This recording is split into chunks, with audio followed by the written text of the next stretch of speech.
Chapter 1. The Big Four. High above the water, in a modern beach house in Mississippi, four gentlemen enjoyed drinks and waited for a visitor. Normally, their work required them to be enemies. This afternoon, however, they'd played golf and eaten grilled seafood together. Each of the men was CEO of a large public corporation.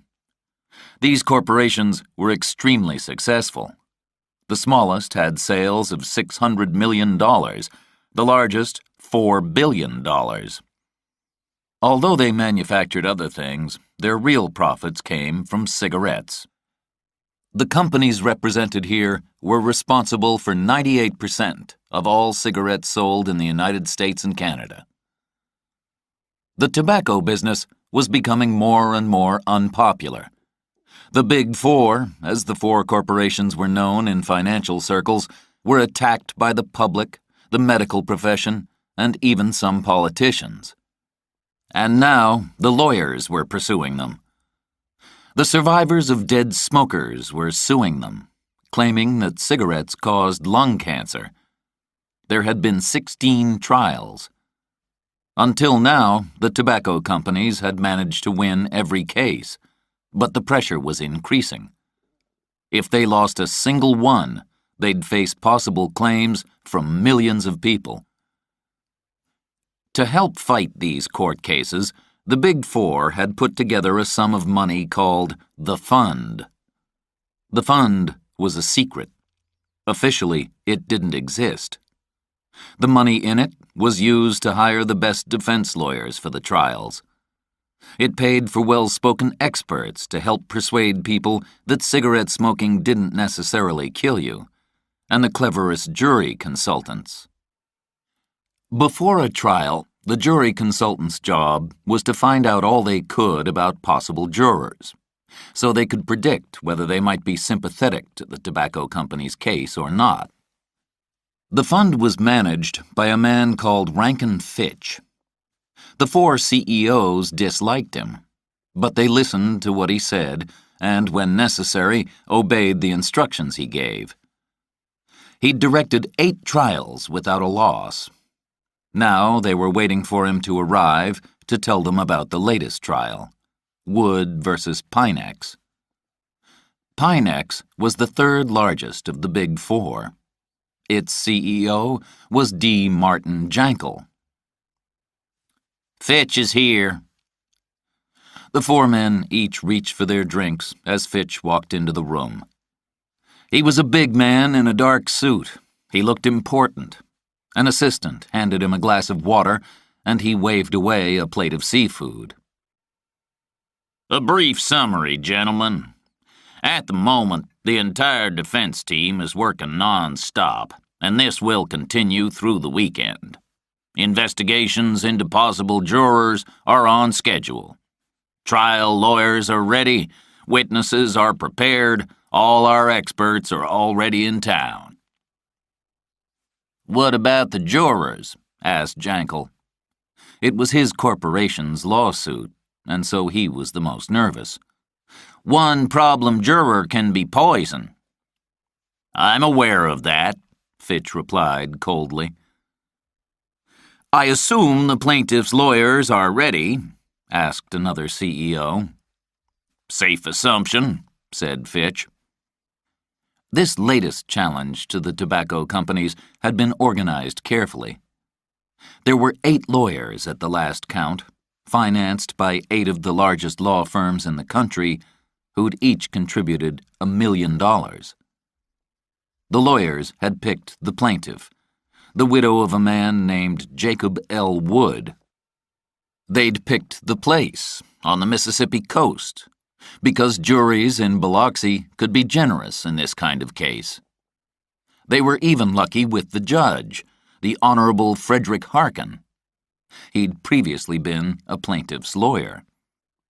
The opposition were certainly ready. This wasn't an ordinary tobacco case, and everyone in the room knew it. "How long will the trial last?"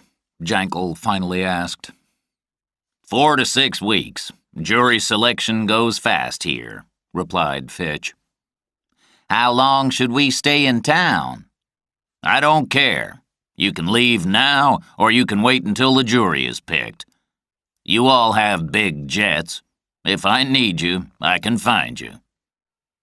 He was suddenly ready to leave. Anything else? Not a word. Wendell Rohr, the main lawyer for the plaintiff, had made and lost his first fortune before he was 50. He made his second fortune and swore never to lose it.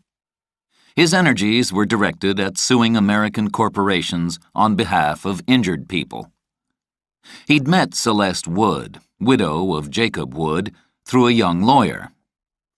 Jacob Wood had died at the age of 51 after smoking 3 packs of cigarettes a day for almost 30 years. Rohr had raised the first $1 million to fight the case, and then more money had flowed in. His plan was simple and smart. If he won this case, more people would decide to sue. With 100 million smokers out there, he'd be busy for the rest of his working life. Rohr operated from offices near the courthouse, and his team was working hard investigating possible jurors. The tobacco lawyers were down the street, working just as hard. Nothing rivaled the thrill of big lawsuits. By 8 a.m. on Monday, a crowd was gathering outside the Biloxi courthouse. There were Wall Street financial analysts who were specialists in the price of tobacco shares, sent to follow the early developments of the trial. There was a group of people growing larger by the minute, each holding a piece of paper. A jury summons. 7 deputies had been assigned to security duties. At 8:30, the doors to the courtroom on the second floor opened. A court official, Gloria Lane, checked each summons, greeted the people she knew, and organized them into their seats. There were 194 possible jurors. All were given forms to complete. The lawyers arrived in dark suits and tried to look at the jurors without being noticed. Behind the lawyers sat the jury consultants, watching the possible jurors for any gestures, arms folded across the chest or fingers picking nervously at teeth, which might reveal their real thoughts and opinions. Juror number 56, Nicholas Easter, received more than his share of anxious looks. He worried the jury consultants, as they hadn't been able to find out very much about him. The last lawyer into the room was Wendell Rohr. He stared at the possible jurors. These were his people. This was his case, in his hometown. He nodded at a couple, grinned at another. Together, they'd find the truth. Rankin Fitch was also in court, pretending to read a newspaper. Then Judge Harkin arrived. He completed a short welcoming speech. The lawsuit had begun 4 years ago, and the documents now filled 11 boxes. Each side had already spent millions to reach this point. The jury selection started. 6 people over the age of 65 who hadn't been identified by the computer were free to leave. 5 of them left. "Is anybody legally blind?" the judge asked. Slowly, a hand was raised from the center of the pack. Juror number 63, Mr. Herman Grimes, age 59, computer programmer, white, married, no kids. What was this? Did nobody know this man was blind? The jury consultants whispered on both sides. "Mr. Grimes, you are excused from jury duty. You're free to go." Herman Grimes didn't move. He just looked at whatever he could see and said, "Why do I have to leave?" "Because you're blind." "I know that." Who says blind people can't serve on juries? You tell me why. If it's written in the law is unfair, and I'll sue. If it isn't written in the law, I'll sue even faster. The law said that a blind person may be excused from jury service, so the judge decided not to insist. On second thoughts, Mr. Grimes, I think you'd be an excellent juror. Please sit down. Herman nodded politely. Thank you, sir. The judge continued to release possible jurors with physical problems. At noon, 13 had been dismissed. By 3 p.m., the number remaining was down to 159.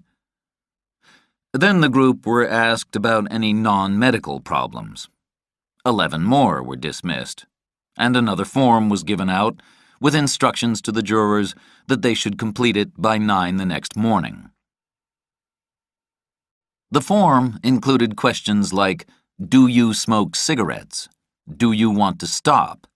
Has any member of your family or anyone you know well suffered any disease or illness directly linked to smoking cigarettes? Other questions explored their opinions on tax and smokers' rights. Then, do you know any of the lawyers working on the case? Do you know any of the possible witnesses? Nicholas Easter made another cup of coffee. He'd spent an hour with the questions last night and another hour this morning. He knew that handwriting experts would study everything he wrote. He wanted to appear neat, thoughtful, and intelligent, a juror that both sides would love. Many of the questions had been used in the Cimino tobacco case last year in Allentown, Pennsylvania. Nicholas had been a possible juror in that case, too. But then he'd been known as David Lancaster, a part-time film student with a beard and glasses. He hadn't been selected for the jury. A month later, he'd shaved his beard, thrown away his glasses, and left town. Nicholas knew that there were people on both sides trying to find out about his past. His present apartment was only a temporary home. It was basic, but although he had a better address 4 blocks away, he couldn't risk being seen there. In court on the second day, the forms were collected from the possible jurors, and 6 more were excused for personal reasons. Then the show began. Wendell Rohr introduced the plaintiff, Celeste Woods, to the court. A small woman of 55, she tried to look as if she was still saddened over the death of her husband, although he'd been dead for 4 years. In fact, she'd almost remarried, an event which Rohr had persuaded her to cancel when he heard about it. She could marry after the trial, he told her.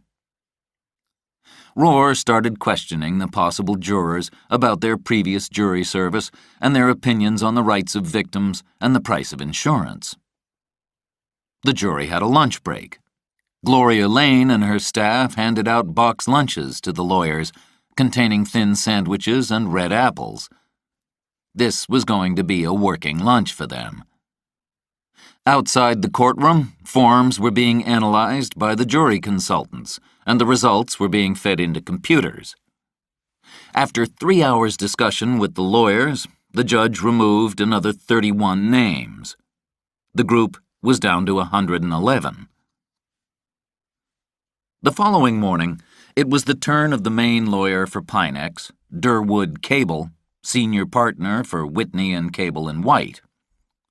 His opponent, Wendell Rohr, was friendly and sociable.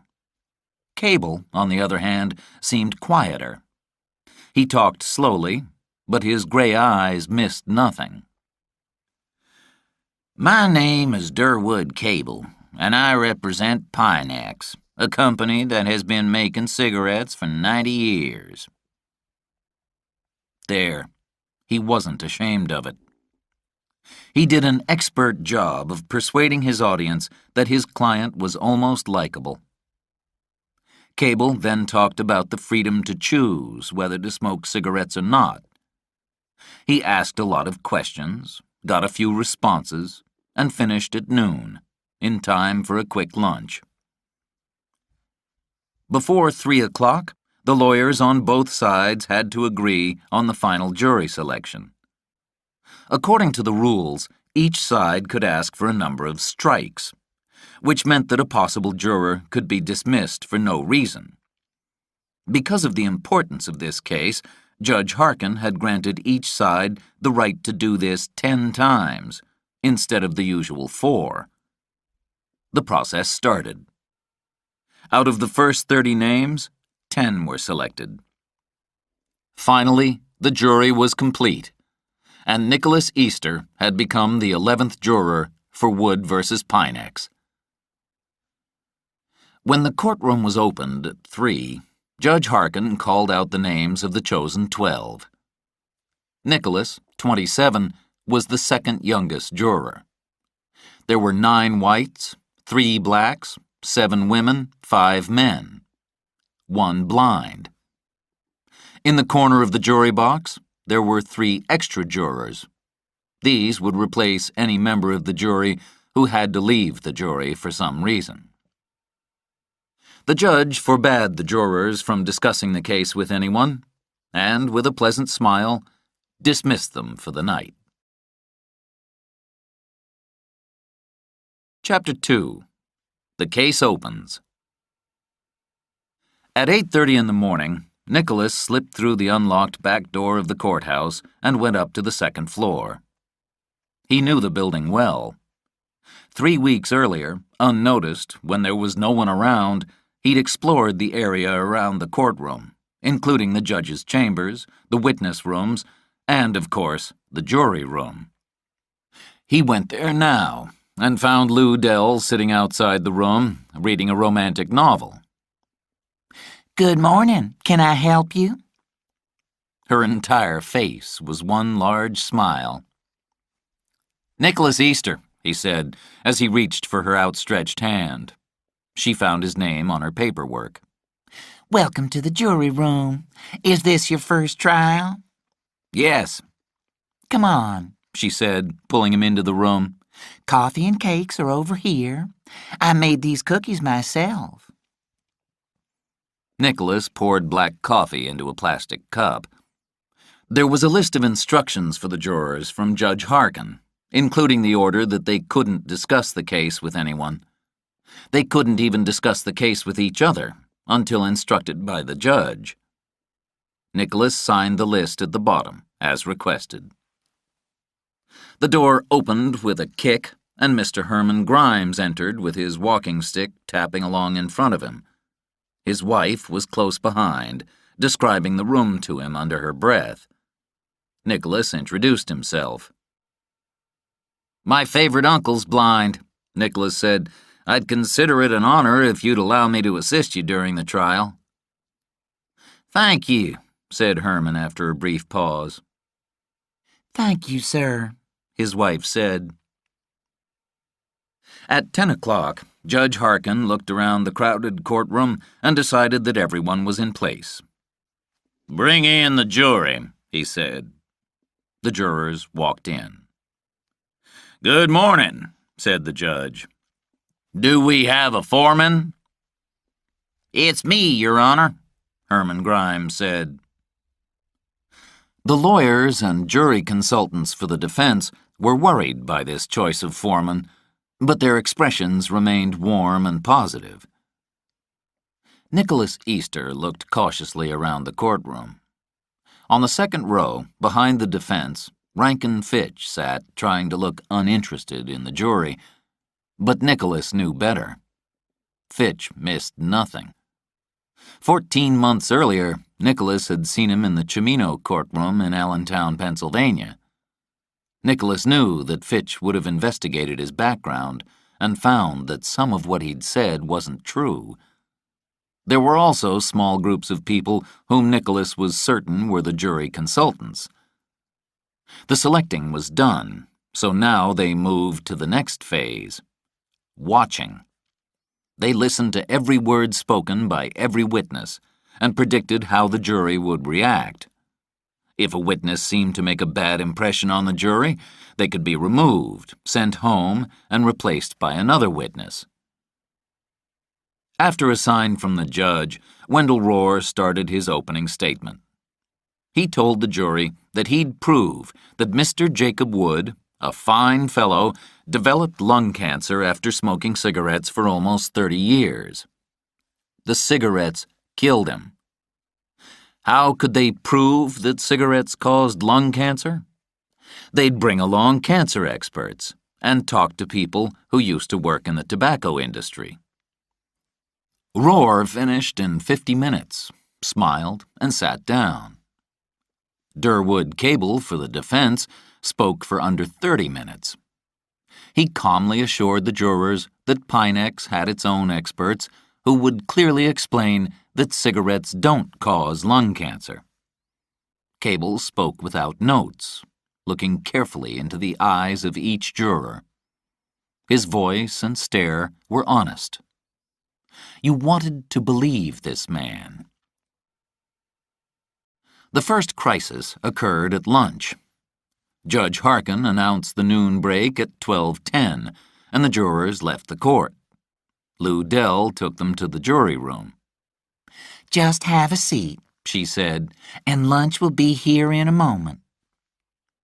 Herman Grimes took a seat at the head of the table next to Millie Dupree, a kind woman of 50 who actually knew another blind person. Nicholas introduced himself to Lonnie Shaver, the only black man on the jury and the manager of a grocery store. 20 minutes passed, and no lunch appeared. At 12:30, Nicholas said, "Hey, Herman, where's our lunch?" "I'm just the foreman," Herman answered with a smile, as the room was suddenly quiet. Nicholas walked to the door and asked Lou Dell to come in. "We're hungry," he said. Lou Dell looked at the other 11 faces and said, "It's on the way." "Where's it coming from?" he demanded. "O'Reilly's restaurant, just around the corner." "Listen," said Nicholas, "we can't go out and eat a nice lunch like normal people, so if lunch is going to be here, I hope there isn't going to be a problem every day. I suggest you get on the phone and find out where it is, or I'll discuss it with Judge Harkin." The door closed. "That was a bit hard, don't you think?" asked Millie Dupree. "Maybe, and if it was, I'll apologize," said Nicholas. "But if we don't get things organized at the beginning, they'll forget about us. Do you realize that in almost every trial, they allow the jurors to go out and eat?" "How do you know?" asked Millie Dupree. "I know a little about the system. I had 2 years of law school." The other jurors were impressed. No food had arrived by 12:45. "It should be here soon," said Lou Dell nervously. "I'm really sorry." "Where's the men's room?" asked Nicholas. Lou Dell gave him directions, but Nicholas walked past the door and out of the courthouse to Mary Mahoney's, a local restaurant. Nicholas had done the same walk a week ago, and had even eaten at a table close to Judge Harkin's. He went up to the judge's table. "Sorry to interrupt, sir," Nicholas said. "What are you doing here?" Harkin asked. "I'm here on behalf of your jury. While you're having a nice lunch here, we're sitting in a tiny room waiting for food. We're hungry and we're upset." Harkin stood up. "Well, let's go and see." When they got back to the jury room, the table was bare. No food. The time was 1:05. Lou Dell suddenly arrived. She was breathless. "I just talked to O'Reilly's," she said. "Someone called them to say we wouldn't need lunch until 1:30. "These people are starving," said the judge. He turned to the jury. "I'm very sorry. This won't happen again." He paused, looked at his watch, and smiled. I'm inviting you to follow me to Mary Mahoney's and join me for lunch. The restaurant served the jurors with delicious grilled seafood. Nicholas was the hero of the day. Later, Mr. O'Reilly met with Judge Harkin. He swore on a Bible that he'd talked to a woman who said she was ringing from the courthouse. She'd instructed him to deliver lunch at exactly 1:30. The trial's first witness was the dead man, Jacob Wood, testifying on a video which had been filmed a few months before his death. He was thin and pale and sounded sick. He was 51 and looked 20 years older. When the jury felt sleepy, the judge gave them a break. The four smokers needed a cigarette, and Lou Dell took them to a separate room. "If you can't stop smoking after this trial, something's wrong," she said jokingly. The four didn't smile. Jerry Fernandez, 38, a car salesman with casino debts and a bad marriage, lit his cigarette first. Then he passed his lighter to the three women. "Here's to Jacob Wood," Jerry said. The three women said nothing. They were busy smoking. One of them was a tall woman with a long pointed nose called Sylvia Taylor Tatum. "I wonder who's next," Jerry continued. "I guess all those doctors," Sylvia replied, sucking hard on her cigarette. The woman's name was Marlee. At least, that was the name she'd chosen for this period of her life. She was 30, with short brown hair and brown eyes.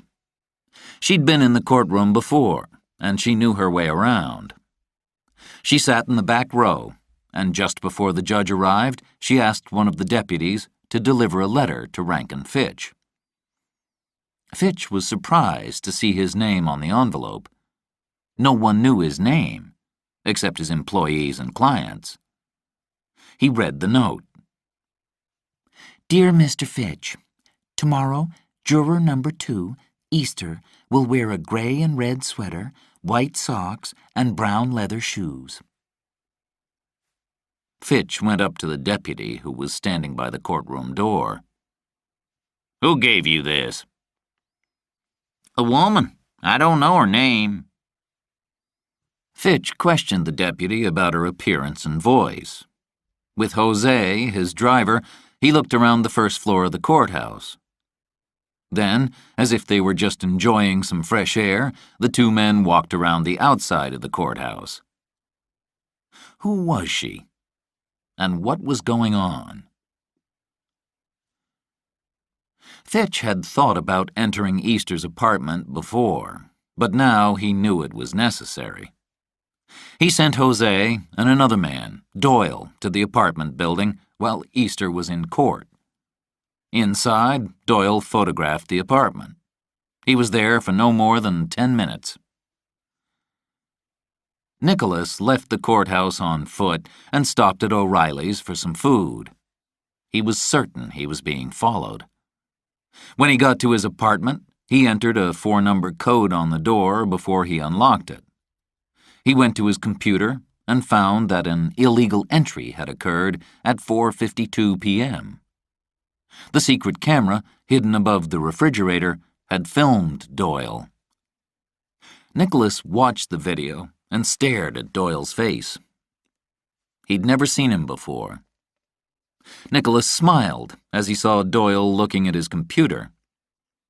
It was impossible to enter. Doyle couldn't even find the power switch. At 8 the next morning, Fitch was hiding in a van by Easter's apartment and watched him walk out into the sunshine.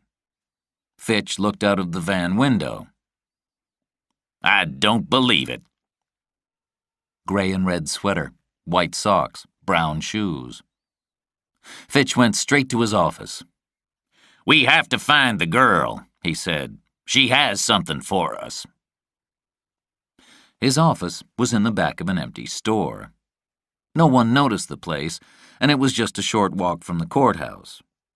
2 men with guns guarded the door at all times. The furniture was cheap, but the office was full of the latest technology. The walls of one room were covered with photos of the jurors. The room at the back was the smallest and was kept locked. It was a viewing room. One of Fitch's people had hidden a tiny camera in a document case which was placed in the courtroom under the defense table and which secretly filmed all the jurors. In the viewing room, 2 jury consultants watched the results on a large screen. When Fitch talked to Cable, he could tell him how the jurors seemed to be feeling. Cable, however, didn't know about the hidden camera. The deal was organized over a 3-hour lunch. Luther Vandermeer, CEO of Trelco, one of the big 4 tobacco companies, and his friend Larry Zell of Listing Foods had already talked about it on the phone. Trelco wasn't in court this time, but the big 4 had to stand together. Zell understood. He'd worked for Trelco for 17 years. There was a small regional grocery company, Hadley Brothers, which owned stores along the Mississippi coast. One store was in Biloxi, and its manager was a smart young black man called Lonnie Shaver, who, by chance, was on the jury in the Pinex trial.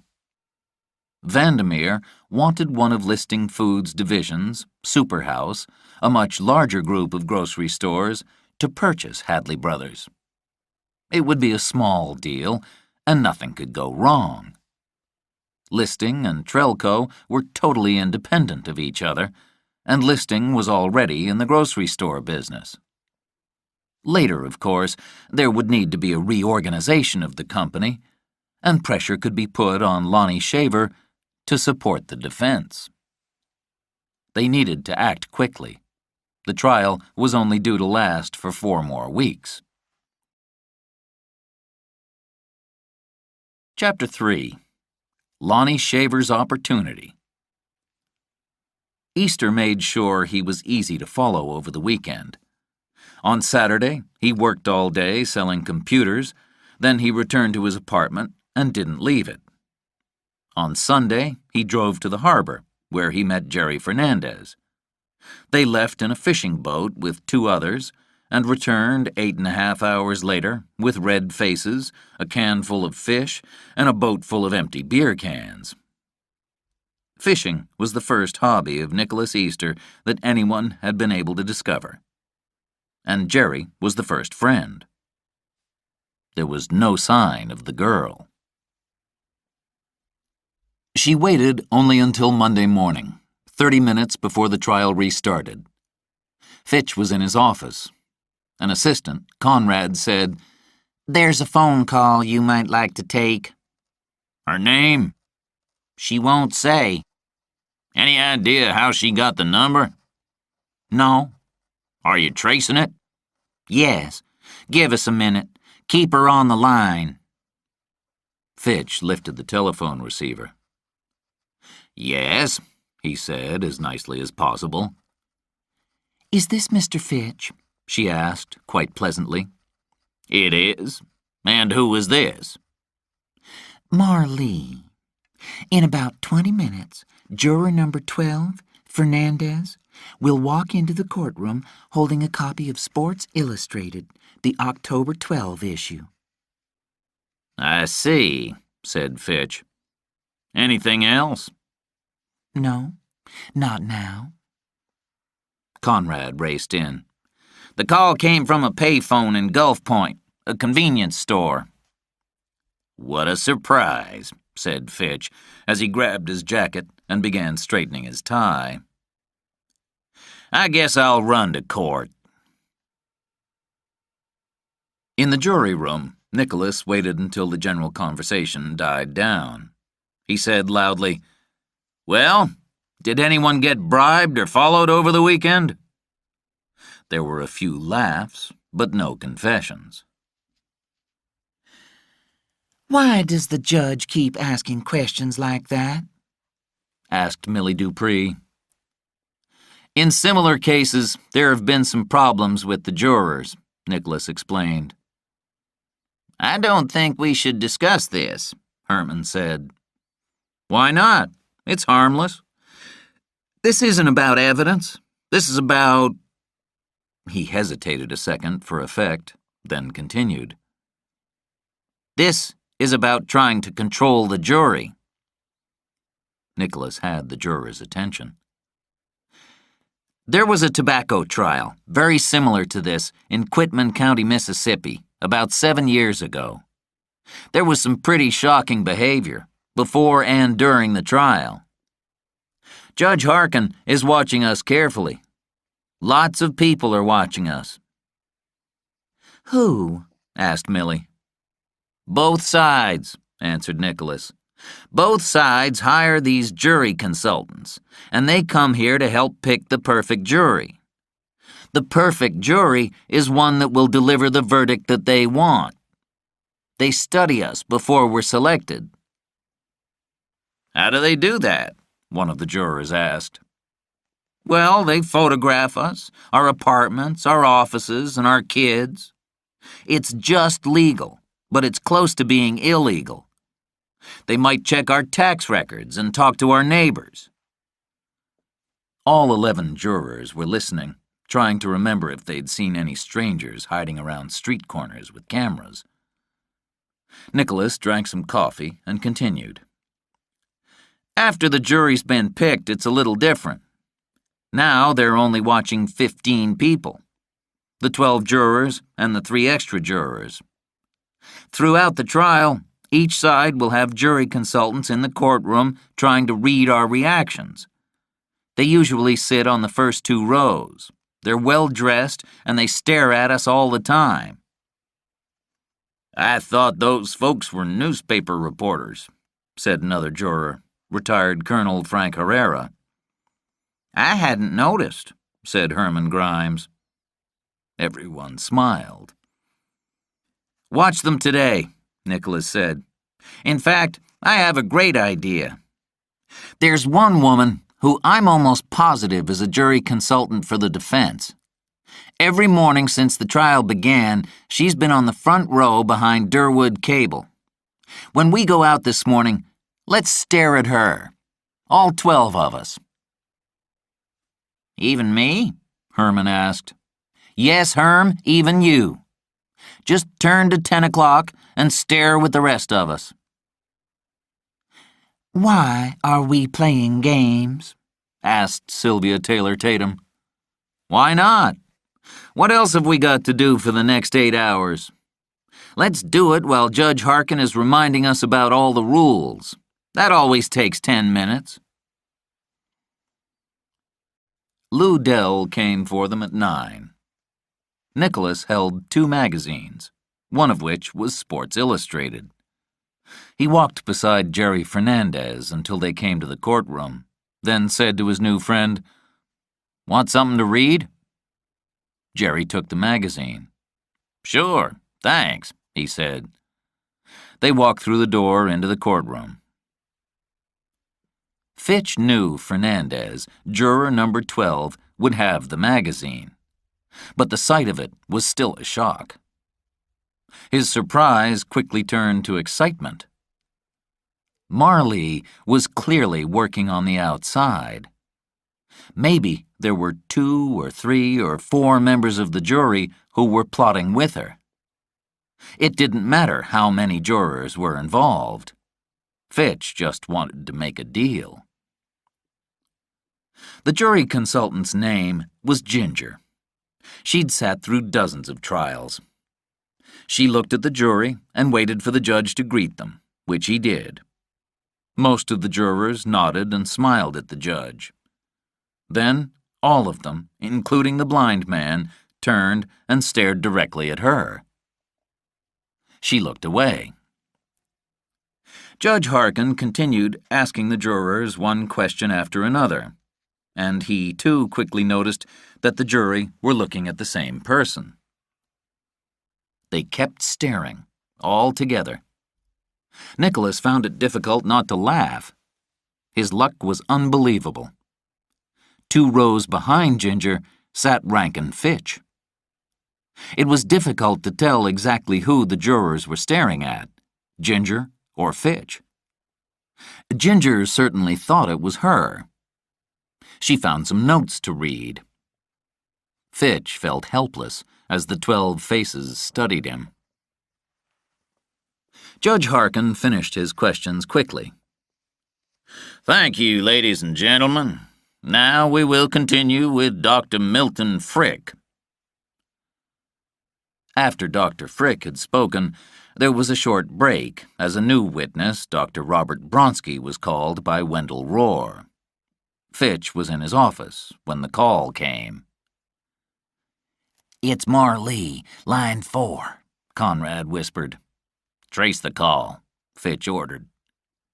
Hello. "Mr. Fitch?" came the familiar voice. Yes? "Do you know why they were staring at you?" No. "I'll tell you tomorrow. And if you keep tracing the calls, I'll stop calling." Conrad arrived with the expected news that the call had been made from a payphone. On Tuesday morning, Nicholas arrived at the jury room early. There were new cups and saucers. Nicholas claimed to hate coffee from a plastic cup, and 2 of the other jurors said they felt the same. The judge had agreed to his request. Retired Colonel Frank Herrera arrived just after 8. Morning, Colonel, Nicholas said warmly. You're early. So are you. I know. I couldn't sleep. I was dreaming of black lungs. Herrera sat down across the table. I smoked for 10 years in the Army, he said, but I had the good sense to stop. Some people can't, I guess. Like Jacob Wood. The colonel made a sound of disgust. Why did you stop? Because cigarettes are poison. Everybody knows that. If Herrera had given those opinions on the pre-trial forms, he wouldn't have been selected. But he probably wanted to be on the jury. He was retired, bored with golf, and tired of his wife. So, should cigarettes be illegal? Nicholas asked. No, I think people shouldn't be stupid and smoke 3 packs a day for almost 30 years. What do they expect? There was no doubt that his mind was made up. You should have said this during jury selection. We were asked questions just like these, said Nicholas. Herrera's cheeks went red, but he hesitated for a second. This guy Easter knew the law. Yes, well, I can be persuaded, you know, Herrera said. After a day in court looking at diagrams of lungs and listening to medical explanations from Dr. Bronsky, Lonnie drove to his supermarket. "We have guests from head office for you," an assistant manager said with a frown. In his office, Lonnie found 3 men. "Lonnie, good to see you," said Troy Hadley, son of one of the owners. He quickly introduced the others. "Listen, Lonnie, Ken and Ben here are from a company called Superhouse, and, well, for lots of reasons, my dad and my uncle have decided to sell all 17 stores to them." Lonnie was finding it hard to swallow. "Why?" "2 main reasons. Number 1, my dad is 68, and Al, my uncle, has just had surgery, as you know. Also, Superhouse is offering a good price. It's time to sell." "Will this store be closed?" Lonnie asked, almost in defeat. Ken picked up a piece of paper. "Well, there are always changes when this sort of thing happens, but we see a future for you with us, Lonnie. We're ashamed to admit that we don't have an African American in a management position. We want this to change. We'd like you to come to Charlotte as soon as possible and spend a few days with us. When can you come?" In a minute, Lonnie had gone from near unemployment to promotion in a new company. He said with obvious disappointment, "I'm on jury service." "But what about the weekends?" "Can you do this weekend?" "Sure," said Lonnie. The first person Nicholas saw the following morning in court was the man who'd broken into his apartment. Nicholas had already decided what to do. He wrote a note and asked for it to be handed to the judge. "Judge, that man out there, left side, third row from the front, white shirt, blue and green tie, was following me yesterday. It's the second time I've seen him. Can we find out who he is? Nicholas Easter."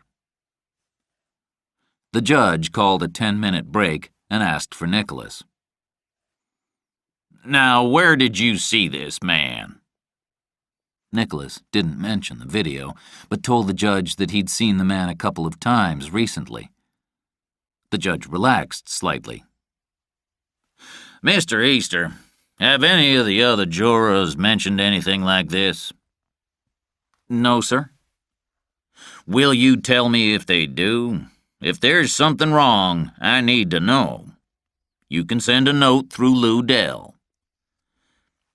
"Well, there is something perhaps you ought to know." He hesitated. "Colonel Herrera thinks that anyone who smokes 3 packs of cigarettes a day for almost 30 years deserves what he gets."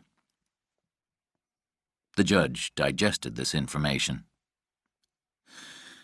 "Mr. Easter, I'm not asking you to spy on the other jurors, but I am worried about this jury because of the pressure from the outside. If you see or hear anything, please tell me." "Sure, Judge." Chapter 4. More Telephone Calls. The defense's questioning of Bronsky ended late Thursday afternoon, and Marley struck on Friday morning. Conrad took the first call at 7:25. "Good morning, Fitch," she said sweetly when she was put through. "Good morning, Marley," Fitch answered with a happy voice, his best effort at pleasantness. "And how are you?" "Fabulous. Juror number 2, Easter, will wear a light blue shirt, faded jeans, and running shoes. And he'll bring with him a copy of Rolling Stone, October issue. Got that?" "Yes. When can we get together and talk?" "When I'm ready." Pang, one of Fitch's technicians, was sitting in a coffee shop near Easter's apartment. On time, Easter left his apartment and started his walk to the courthouse. Of course, he was wearing exactly what she'd promised. Marley's second call came from a different number. "Something new for you, Fitch. You'll love it. Guess what the jurors are going to do today?" "Tell me." "They're going to do the Pledge of Allegiance." Marley's third call went to the offices of Wendell Rohr. She was going to send a fax, which must be handed to Mr. Rohr before he left for court. The fax stated which clothes Nicholas Easter would wear that day and hinted at the pledge. Rohr called an emergency meeting. Before the court started, Nicholas waited for a pause in the conversation. "Hey, Herman, I have an idea." By now, Herman knew the other 11 voices from memory. "Yes, Nicholas?" he said. Nicholas raised his voice so everyone could hear him. "Well, when I was a kid, we started each day at school with the Pledge of Allegiance. Every time I see a flag early in the morning, I have this desire to give the pledge. And in the courtroom, we have this beautiful flag behind the judge." "You want to do the Pledge of Allegiance out there in open court?" asked Colonel Herrera. "Can't see anything wrong with that," said Jerry Fernandez, who'd earlier agreed to support Nicholas. "You're not playing games, are you?" asked the colonel. Nicholas looked at him with aching eyes and said, "My father was killed in Vietnam. That flag means a lot to me." The plan was agreed. The jurors entered the courtroom. Just before Judge Harkins started his standard speech reminding them that they mustn't have unauthorized contact with anyone, he realized that the jurors were still standing. With their hands on their hearts and led by Nicholas, they said the Pledge of Allegiance. Judge Harkins' initial reaction was of disbelief. He glanced at Rohr and Cable, who were open-mouthed. Then he stood. Halfway through the pledge, he joined in. Suddenly, it seemed important that everyone joined in. The lawyers certainly couldn't show any disloyalty. From the back row, Fitch watched in amazement. A jury taking control of a courtroom. It was extraordinary that Marlee knew it was going to happen. It was exciting that she was playing games with him. But Fitch at least had some idea of what was happening. Wendell Rohr, on the other hand, felt completely defeated. He was shocked by the sight of Easter dressed exactly as the facts had said, and then starting the pledge. He stared at the jury, especially Easter, and wondered what was going on. The pledge finished, and the jurors sat down. Judge Harkins seemed determined to act as if this was normal behavior. "I believe we're ready for a new witness," he said.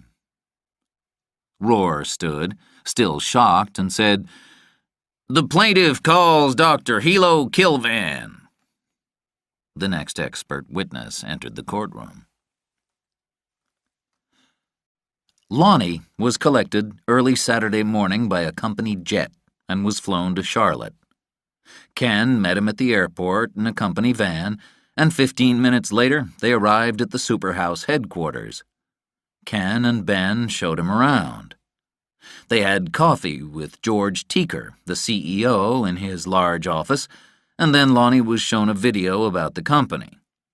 According to the video, Superhouse was going to grow by 15% a year for the next 6 years. Profits would be amazing. When the video finished, a young man arrived with details about health care, share options, and vacations.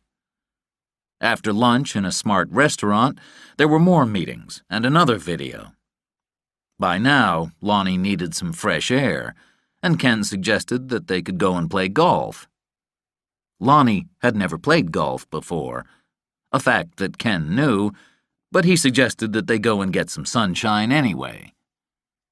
They drove through neat farms and tree-lined roads until they reached the country club. Lonnie was nervous about entering a smart country club and decided to leave if he saw no other black faces.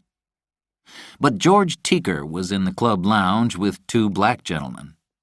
They all greeted Lonnie warmly, and he felt much better. They drank and talked and planned the future. Lonnie stayed the night in the country club and woke the next morning with a slight headache. That morning, there were 2 brief meetings. The first was with George Teaker, who wanted Lonnie to run the Biloxi store for 90 days under a new contract. If all went well, he'd be transferred to a larger store.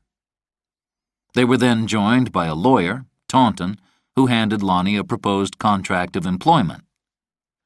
"Look over it," Taunton said, tapping his chin with a designer pen, "and we'll talk next week." He took out a notepad. "Just a few questions," he said. The questions were routine. Then he asked, "Have you, in your capacity as store manager, been involved in litigation?" "Yes, I have," replied Lonnie. "About 4 years ago, an old man slipped and fell on a wet floor. He sued." "Did it go to trial?" asked Taunton. He knew every detail. "No," replied Lonnie. "The claim was settled out of court." Taunton glanced at Teaker and said, This tobacco trial in Biloxi could be serious for companies like ours. If the plaintiff wins the case and there's a big verdict, there will be a lot more tobacco litigation. The lawyers will go crazy. They'll bankrupt the tobacco companies. We make a lot of money from tobacco sales, Lonnie, Teaker said with perfect timing. There has to be an end to these trials. The tobacco industry has never lost one of them. I think their record is something like 55 wins. He took a deep breath. Sorry if I said too much, but this trial is so important. Lonnie thought about this. Taunton was a lawyer, so he wouldn't talk about the trial in a way that wasn't appropriate. No problem, he said. Taunton was suddenly all smiles and promised to call Lonnie. The meeting was over. On Monday morning, the jurors met over coffee and talked about their weekends. Herman was late, so he couldn't stop them whispering about the trial. I think I was followed at the weekend, said Nicholas. Why would they follow you? Someone asked. That's what the tobacco companies do. They spend millions of dollars selecting us and more watching us. How do you know it's the tobacco company? Asked Sylvia, lighting another cigarette. I don't. But they have more money than the plaintiff. In fact, they have unlimited funds to fight these cases. For Wendell Rohr and the plaintiff's team, the weekend had brought no rest. They'd traced Marlee's fax back to a truck stop near Hattiesburg and obtained an unclear description of a young woman, late 20s, maybe early 30s, wearing a fishing cap with a face half hidden by dark glasses. It was the opinion of the 8 principal plaintiffs' lawyers that this was something new. No one could recall a trial in which a person outside had contacted the lawyers with hints of what the jury might do. They all agreed that she'd be back and that she'd probably ask for money. A deal. Money for a verdict. They didn't dare, however, to plan how they might deal with her. Maybe later, but not now. Fitch, on the other hand, thought of little else. He'd spent the weekend watching jurors and meeting with lawyers. He'd been pleased with the Ken and Ben show in Charlotte and had been assured by George Teaker that they could trust Lonnie Shaver. Fitch slept 4 hours Saturday and 5 Sunday. He dreamed of the girl Marlee and what she might bring him. This could be his easiest verdict yet. Fitch watched the courtroom on Monday from the viewing room in his office. He listened as Dr. Hilo Kilvan continued with his testimony. Fitch's consultants were certain that the plaintiff's witnesses hadn't really made a strong impression on the jurors. In court, Nicholas sent a note to the judge saying that he needed to see him urgently. At lunchtime, he went to the judge's chambers. I need to be quick, said Nicholas. It's Frank Herrera. We talked about him last time. Well, his mind is made up, and I'm afraid he's trying to influence people. Is he discussing the case? Once, with me. Herman is very proud of being foreman of the jury, and he won't allow talk about the trial. And another thing. Nicholas opened his case and pulled out a videocassette. He looked at a videocassette recorder in the corner. May I? The judge nodded. On the video, they watched a man enter Nicholas's apartment. They saw the man, Doyle, taking pictures of the apartment and then leaving. I was robbed and beaten about 5 years ago, and I almost died. I'm careful about security now, said Nicholas. Fitch's sandwich was interrupted with the words he was waiting to hear. The girl's on the line. He grabbed the phone. Fitch, baby, it's me, Marlee. Don't know the guy's name, but he's the goon you sent into Easter's apartment on Thursday, just after I gave you the note. Anyway, later, you sent the same goon into the courtroom. That was stupid, because Easter recognized him and he sent a note to the judge. Are you listening, Fitch? Listening, but not breathing. Yes. Well, now the judge knows that the guy broke into Easter's apartment. So get him out of town, fast. 2 hours later, Doyle was flying to Chicago. At 3:30, the jurors were sent back to their room, and Judge Harkin questioned the lawyers about the break-in at Nicholas's apartment. Nicholas was called to the meeting, and the judge questioned him about the man who'd been following him. Nicholas answered in perfect detail, giving dates and places, and also describing the security measures in his apartment. He played the video cassette again. After he'd gone, Judge Harkin and the lawyers considered their options. Back in court, Judge Harkin apologized for his decision. It was very rare to sequester a jury, but he had no choice in this case. The jurors should leave, go home, pack, and report to the court the next day, ready to spend the next 2 weeks sequestered. Chapter 5. The Siesta Motel. On Monday night, Nicholas invited Jerry to go to a casino to celebrate their last hours of freedom. Jerry invited Sylvia Taylor Tatum. They were becoming friendly. Sylvia was divorced for the second time, and Jerry would soon be divorced for the first. Lonnie Shaver spent Monday night working. He contacted George Teaker at his home and explained that the jury was going to be sequestered and that the judge had forbidden any direct phone calls to and from the motel. Teaker was sympathetic and worried about the result of the trial. Our people in New York think a guilty verdict could really damage the economy, especially in our business. I'll do what I can, Lonnie promised. You've got to help us, Lonnie. I know it's difficult, but you're there, know what I mean? Sure, I understand. I'll do what I can. Durwood Cable waited until almost 9 on Monday evening to talk to Fitch. We were embarrassed in court this afternoon, Cable said. Who was the guy in the apartment?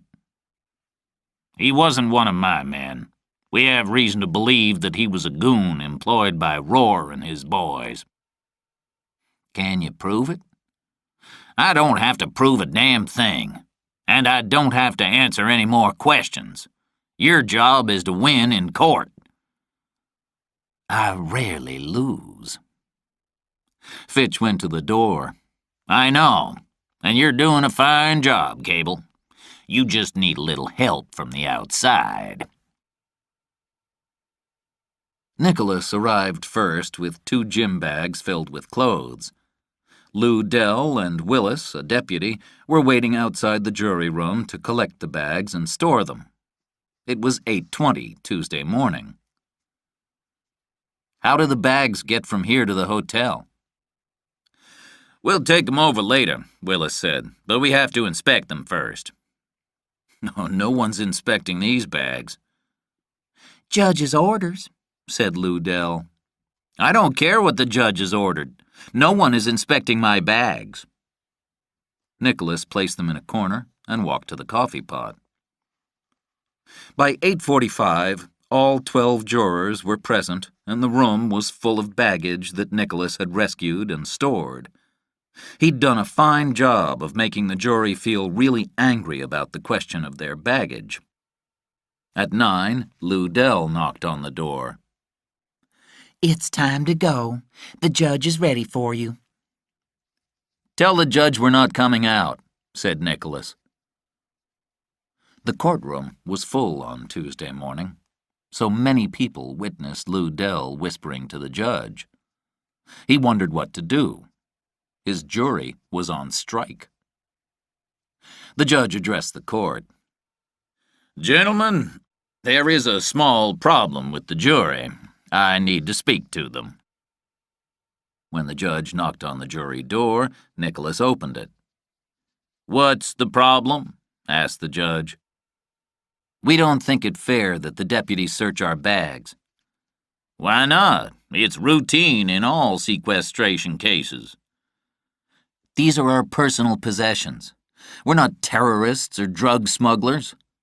We're not coming out until you promise our bags will be left alone." "Fine," replied the judge. "The bags will not be searched. But if I find out that a juror possesses any item which is on the list I gave you yesterday, then that juror could be sent to jail. Do you understand?" Easter looked round the room at the other jurors. "That's fine, Judge," he said. "But there's one other problem. According to your rules here, we're allowed one personal visit per week. We think we should get more." The judge didn't want to have a discussion about it. "Can we agree on 2? It's only a couple of weeks," he asked. 2 with a possible third, said Nicholas. "That's fine. Does that suit everybody?" "Thank you, Your Honor," Herman said loudly. The jury were ready to enter the courtroom. News of the break-in to Nicholas's apartment affected the Pinex share price. On the Tuesday morning, it started to fall. Then rumors started that the jury had refused to leave the jury room because the testimony offered by the plaintiff was so boring. The share price rose again. The woman juror that Fitch wanted to influence most was Ricky Coleman. She was a pretty 30-year-old mother of 2. She worked as an administrator in a local hospital, and her husband was a private pilot. Neither of the Colemans smoked, and there was no evidence that they drank. Because of her lifestyle and her job in a hospital, Fitch was afraid of Ricky Coleman as a juror. Fitch had managed to get hold of medical records for 7 out of the 12 jurors, including those of Ricky Coleman. After some investigation, he discovered that while Ricky had been at a small Bible college in Montgomery, Alabama, she'd become pregnant, but had decided not to have the baby. The operation was carried out in a small private women's hospital a week after her 20th birthday. The father wasn't named. Ricky had met her husband a year after she finished college. Fitch was willing to bet a lot of money that he didn't know about Ricky's pregnancy. The motel was called the Siesta Motel, and it was 50 kilometers along the coast. The trip was made by bus. The jurors felt tired and lonely. Only Nicholas was delighted with sequestration, but he managed to look depressed. The bus was followed by Fitch's boys and 2 detectives working for Roar. No one expected the motel address to remain a secret. The jurors were on the first floor of one wing of the motel. Lou Dell and Willis had rooms by the door leading to the main building.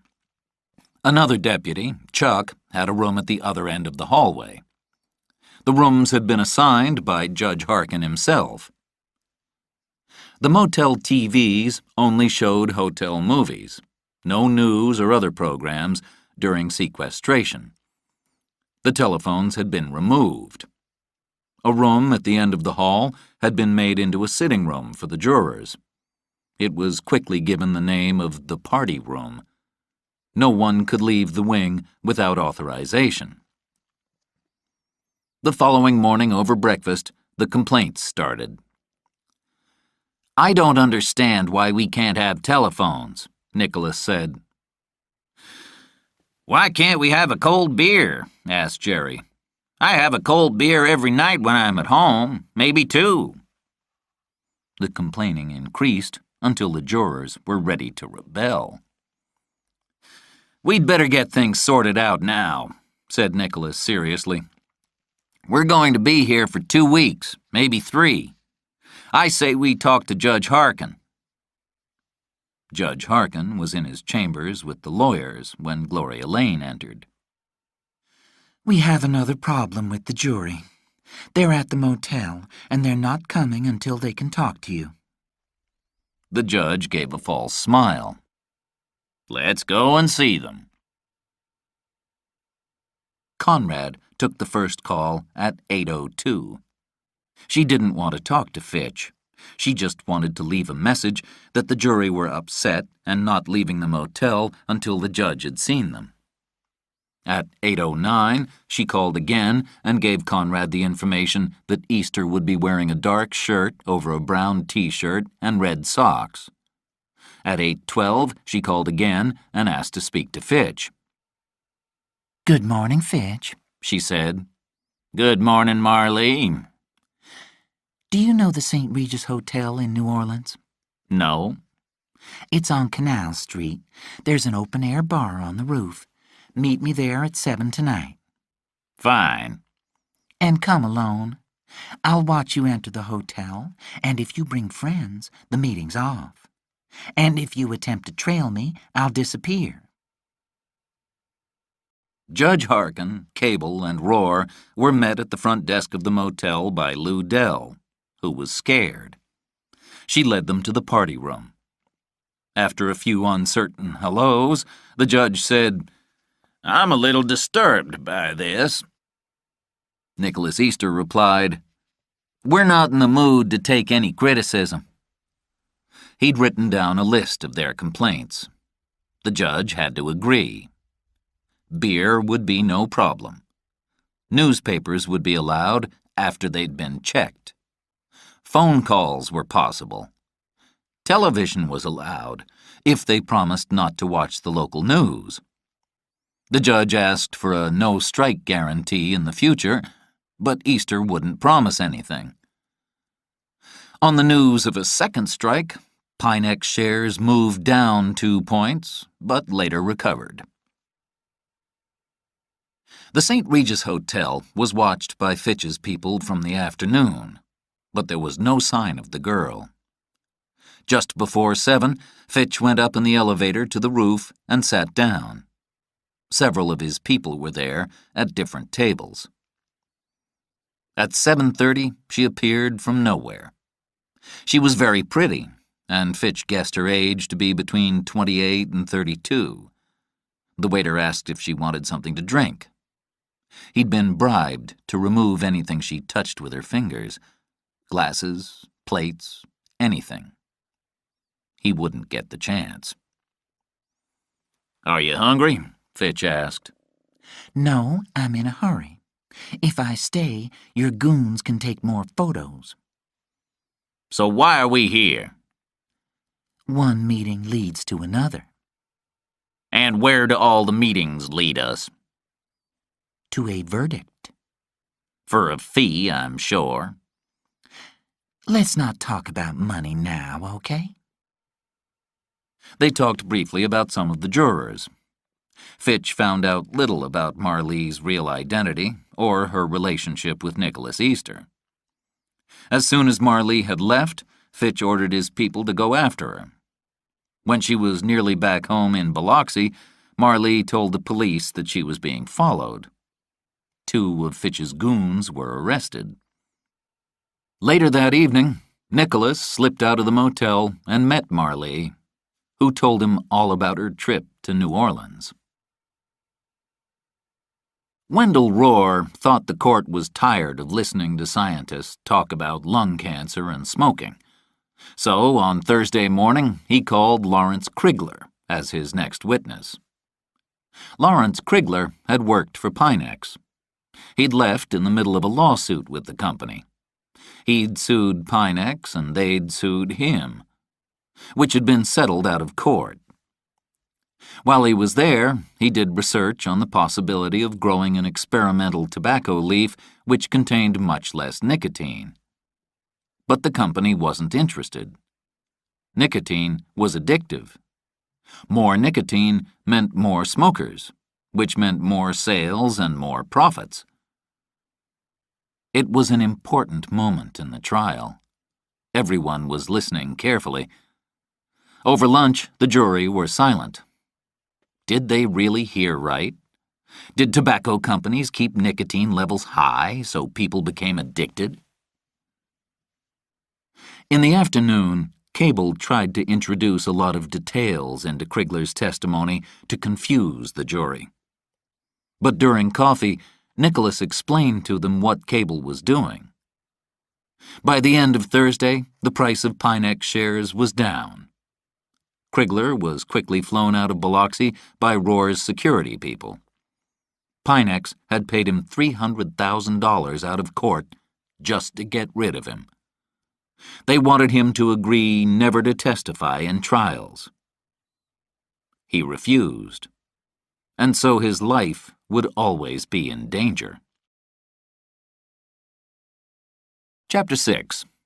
The Stillwater Bay Development.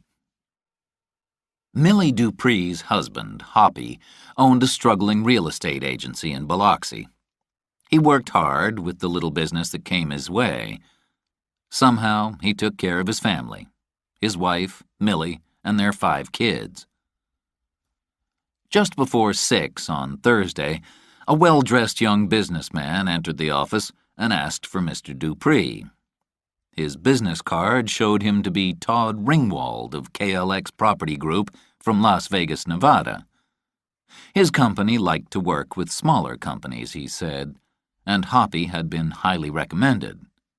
He showed Hoppy a map. MGM Grand is coming here, but no one knows it yet. They're going to build the biggest casino on the coast, probably the middle of next year. We want this. On the map, he pointed to a large area of land northwest of the proposed casino. Then he showed Hoppy an artist's drawing of the land labeled Stillwater Bay. There were office buildings, big homes, smaller homes, a dock, parks, a shopping mall, even a proposed high school. The whole thing will cost $30 million. These are just the first drawings. I'll show you more if you can come to our office in Las Vegas. Hoppy's knees shook, and he took a deep breath. What kind of help were you thinking about from us? First, we need someone to arrange the purchase of the land. Then we'll need a real estate firm to advertise and sell the whole development. How much will the land cost? Asked Hoppy. It's expensive, $5 million. But the sellers don't really want to sell, so we have to move in quickly. That's why we need a local agent. Ringwald watched as Hoppy calculated his normal 6% fee on the land sale. $300,000. Hoppy's heart beat faster. And with the whole Stillwater Bay development, he could be a millionaire in 5 years. Ringwald said, I'm assuming your fee is 8%. That's what we normally pay. Of course, said Hoppy. His tongue was dry. From $300,000 to $400,000. Just like that. Who are the sellers? The property is in the 6th District, and the county supervisor is Jimmy Hull Moak, Hoppy interrupted. You know him? Everyone knows Jimmy Hull Moak. He's been in office for 30 years. Cleverest crook on the coast. On a local level, he controls everything. Perhaps we should arrange a meeting with Mr. Moak. Meetings don't work. What Moak wants is cash. Lots of it. In secret. He doesn't get caught? Asked Ringwald. He's pretty bright. Those of us who work along the coast know how he operates. I think the first step is for you to talk to Mr. Moak. I have a clean reputation, said Hoppy. For 25 years, he'd worked honestly. He wasn't going to change. We don't expect you to get dirty. Ringwald paused. We have ways of delivering what Mr. Moak wants. You won't have to touch it. In fact, you won't even know when anything happens. Hoppy liked it. Still, he felt cautious. He said he'd like to think about it. They chatted some more and said goodbye at 8. After Ringwald had left, Hoppy telephoned KLX. He spoke to Mr. Ringwald's assistant, Madeline, who explained that Mr. Ringwald was out of the office. So KLX really did exist. At 7:40 Thursday night, Lonnie Shaver had a message that George Teaker had called. He rang back, and for the first 10 minutes answered nothing except questions about the trial. Lonnie confessed that it had been a bad day for the defense, as Lawrence Krigler had made a big impression on all the jurors. All except Lonnie, of course. Teaker said that the folks in New York were worried. They were relieved that Lonnie was on the jury and was reliable. He said that they needed to arrange the final details of Lonnie's new contract. He currently earned $40,000. Superhouse would give him $50,000, with some share options and an extra annual payment which might be $20,000. An hour later, Lonnie stood at his window and told himself that he'd soon be earning $70,000 a year. Not bad for a kid whose father drove a milk truck. On Thursday night, Hoppy Dupree slept little. The agreement with Jimmy Hull Moak worried him. He'd never before been involved with anything dishonest. He sat on his porch and thought. But just before dawn on Friday morning, he started to feel better. Surely, Moak would know how not to get caught. Hoppy wouldn't get near the cash. He decided that he'd have a chat with Moak and then report to Ringwald. On Friday morning, the Wall Street Journal printed an article about Krigler which said that he hadn't been a satisfactory employee and that there were mistakes in his research. The company denied that tobacco was addictive. The newspaper also said that Pinex shares had risen, then fallen. Judge Harkin read the story. He checked with Lou Dell that the jurors couldn't have seen it. In court, the defense tried to look relaxed for the day after Krigler. It was important that they didn't seem bothered. They wore light-colored suits and smiled at the jurors. "Why are they so happy?" whispered one of the jurors. "They want us to think everything is under control," whispered back Nicholas. Wendell Rohr called the next witness, Dr. Roger Bunch. He'd become famous 10 years earlier, when he'd worked for the government and had been fiercely critical of the tobacco industry. Since leaving office, he'd continued to criticize smoking. He wanted to share his views with the jury. Cigarettes cause lung cancer, and cigarettes are addictive. Tobacco companies spend billions deceiving the public. They spend money on studies which claim that smoking is harmless. Bunch's study showed that cigarettes contain poisonous chemicals and trash swept off the floor. He had the jury's attention. Hoppy arranged to meet Jimmy Hull Moak at his office. He'd provided sandwiches and iced tea, but he was too nervous to eat anything himself. He showed Moak the drawing of the Stillwater Bay development and presented the project. "Who's doing this?" Moak asked. Hoppy had practiced his answer. He couldn't give a name. Not at this point. Moak frowned. "There could be problems with zoning and planning, but as you know, the supervisors make the final decisions." "My client is anxious to work with you." "You know I control everything in my district. If I want this approved, it will be. If I don't like it, it's dead." Hoppy nodded. Moak said, "You know, my son is a very fine consultant for projects like this." I didn't know that. My client would love to work with your son.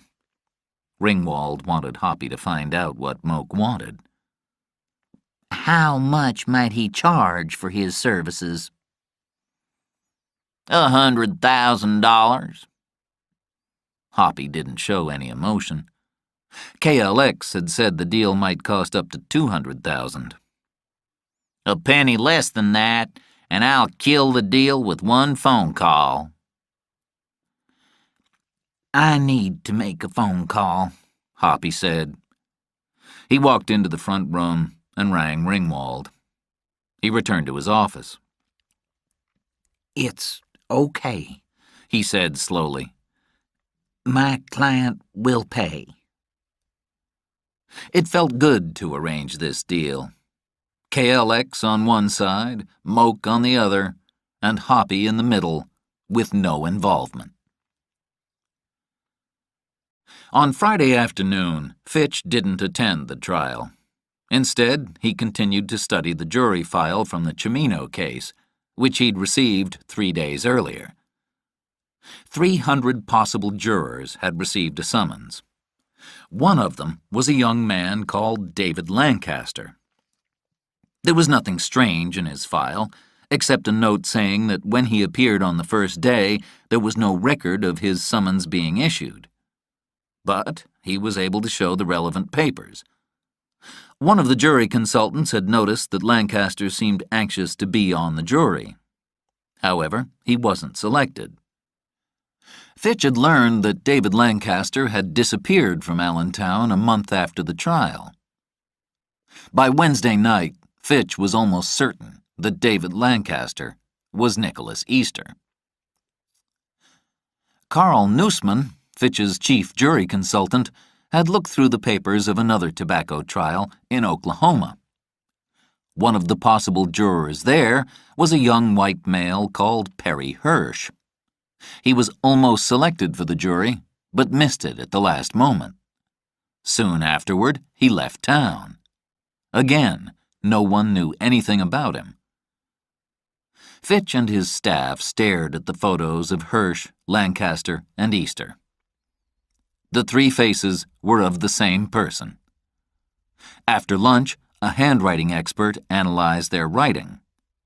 He announced without any doubt, Hirsch and Lancaster are the same people. Hirsch and Easter are the same people. Therefore, Lancaster and Easter must be the same.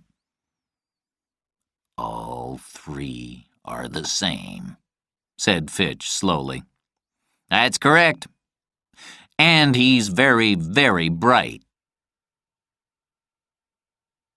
Marlee called Fitch late on Friday night in his hotel. No one outside his team knew where he was. The call was put through to the hotel's front desk, but the hotel was being paid a lot of money to protect Fitch's secrecy, so they couldn't admit that he was a guest. When Marlee called again, she was put through to Fitch on his orders. Hi, Fitch. Sorry to call so late. No problem, he said. How's your friend? Lonely. Tonight was the night for jurors' personal visits. Why didn't you visit your lover? Who said we're lovers? I tell you, Fitch, Krigler really worked well for the plaintiff. They listened to every word. Tell me some good news. Roar's worried. What's worrying Roar? He asked, looking at his puzzled face in the mirror. He felt betrayed. You. He knows you're trying to think up all kinds of ways to get to the jury. How often do you talk to him? A lot. He's sweeter than you, Fitch. He doesn't tape my calls or send goons to follow me. So Roar knows how to charm a girl. Yes, but he hasn't got as much money as you. How much of my money do you want? Later, Fitch. I must run. There's a suspicious-looking car across the street. It must be some of your goons. Fitch showered and tried to sleep. At 2 a.m., he drove to the casino. By dawn, he'd won nearly $20,000. Chapter 7. A Fire. The first Saturday in November was unusually cool for the near-tropical climate of the coast. The jurors, accompanied by Lou Dell and her husband, 5 part-time deputies, and 2 other court officials, went by private bus to New Orleans. They shopped at outdoor markets, bought souvenirs, and at 4 went on a sightseeing trip on a boat. They were back home at 10, tired and ready for sleep. Early that same morning, Hoppy was just making coffee when he heard the doorbell. 2 young men stood on the doorstep. When Hoppy heard FBI, he nearly fainted. "Mr. Dupree," Agent Nitchman said when the introductions were completed, "we'd like to ask you some questions." About what? Hoppy asked, his voice dry. "Questions about Stillwater Bay, Jimmy Hull Moke, things like that," Nitchman explained. Hoppy grabbed the door. "Oh, my God," he said. "May we come in?" Agent Napier said. No, please, not here. The children. My office, please. There were no sounds from upstairs. The kids were still sleeping. He dressed fast and thought about calling Todd Ringwald or his lawyer. He thought of the public shame. How could he have been so stupid? Nitchman started. "Are you familiar with Stillwater Bay?" Yes. "Have you met a man by the name of Todd Ringwald?" Yes. "Have you signed any kind of contract with him?" No. "What was the purpose of your meeting with Jimmy Hull Moke?" To discuss the development of Stillwater Bay. Napier cleared his throat. "We've been investigating Mr. Moke for the last 6 months. We agreed to make things easier for him if he helped us. Did you offer money to Mr. Moke?" No. Hoppy said. He hadn't actually offered money. He'd made it possible for his client, Mr. Ringwald, to offer money. Nitchman took out a pocket tape recorder and put it on the table. "Sure?" he asked. He pressed a button. Hoppy held his breath. Then there was his voice, and then Moke's. Hoppy stared at the tape recorder, defeated. When he finally looked at them, his eyes were red. So what will happen to me? "For trying to bribe a government official, I'd say 3 to 5 years in prison." The microphone had been hidden in a pen, which was sitting in a jar with other pens and pencils on Hoppy's desk. Ringwald had put it there on Friday morning, when Hoppy had left his office briefly. From the desk, the recording had been sent to a van, recorded onto tape, and delivered to Fitch's office. Moke, of course, wasn't involved. He was simply behaving like he always did, trying to make money from bribes. Ringwald, Napier, and Nitchman all worked for a security firm that Fitch often used. The Hoppy scam would cost the fund $80,000, a tiny amount for them. Hoppy mentioned legal representation, but it was important that Hoppy didn't talk to a lawyer, who'd want names and addresses.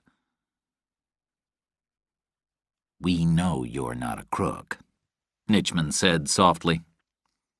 "You just made a mistake," added Napier. "Let's keep this quiet for 24 hours. We need time to think about your situation. There may be a way out for you, Mr. Dupree. We'll meet here tomorrow at 9 o'clock in the morning." It's a deal, said Hoppy. Since the Hoppy scam was going well, Fitch decided to act. Early Sunday morning, Pang and Dubaz, another of Fitch's employees, dressed as workmen, broke into Nicholas's apartment. Dubaz went straight to the camera hidden above the refrigerator and removed it. Pang managed to remove the back of the computer and take out what he needed, while Dubaz searched for more computer disks. It didn't take long. "Let's go," said Pang. They threw the computer onto the sofa and covered it with pillows and clothing. Then they poured lighter fuel on top, walked to the door, and Dubaz threw a match onto the heap. When the flames were near the ceiling, they left quickly, locking the door behind them. Downstairs, they pulled a fire alarm. Then they began banging on the front doors of the other apartments. There were screams as people came out into the hallways. "Make damn sure you don't kill anyone," Fitch had warned them. As the crowd went out into the parking lot, Pang and Dubaz separated. When the firemen arrived, they disappeared. No one died, and no one was injured. 4 apartments were destroyed, 11 badly damaged. Easter's computer disks were almost impossible to read. They were so secure that Fitch's computer experts were defeated. However, they did manage to read one disk. On it, there were current news items about the tobacco industry, information about other legal cases, and a poem about rivers. It was impossible to decide whether Easter was sympathetic to smokers or just interested in the law. Finally, they found a 2-page letter to Easter's mother, a Mrs. Pamela Blanchard in Gardner, Texas. In it, he apologized for not writing sooner and said he'd found a job in a casino. Although he still thought about being a lawyer, he doubted he'd ever return to his law studies. He signed the letter, "Love, Jeff." Fitch immediately sent 2 people by private plane to Gardner. There was one other important piece of information: a list of people registered to vote in Harrison County. From A through K, there were 16,000 names and addresses. The list itself wasn't secret, but 2 things about it were odd. First, it was on a disk, which meant that somehow Easter had managed to steal the information from a court computer. Second, why did Easter need it? Fitch knew that Easter was quite capable of altering the list to have his own name entered as a possible juror in the Wood versus Pinex case. Hoppy's eyes were red and swollen as he drank coffee at his desk early on Sunday morning. At 9, Napier and Nitchman entered with a third, older man. He was introduced as George Cristano from Washington, Department of Justice. His handshake was cold. "Hoppy, could we have this little chat elsewhere?" They left town in a big black Lincoln town car and drove to a dock near Bay St. Louis.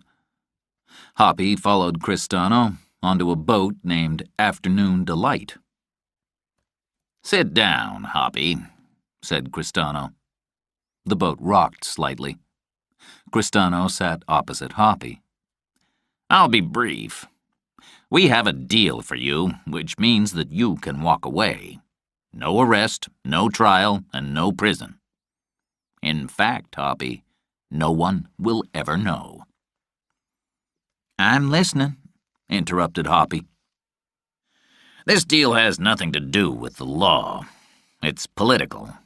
There'll be no record of it in Washington.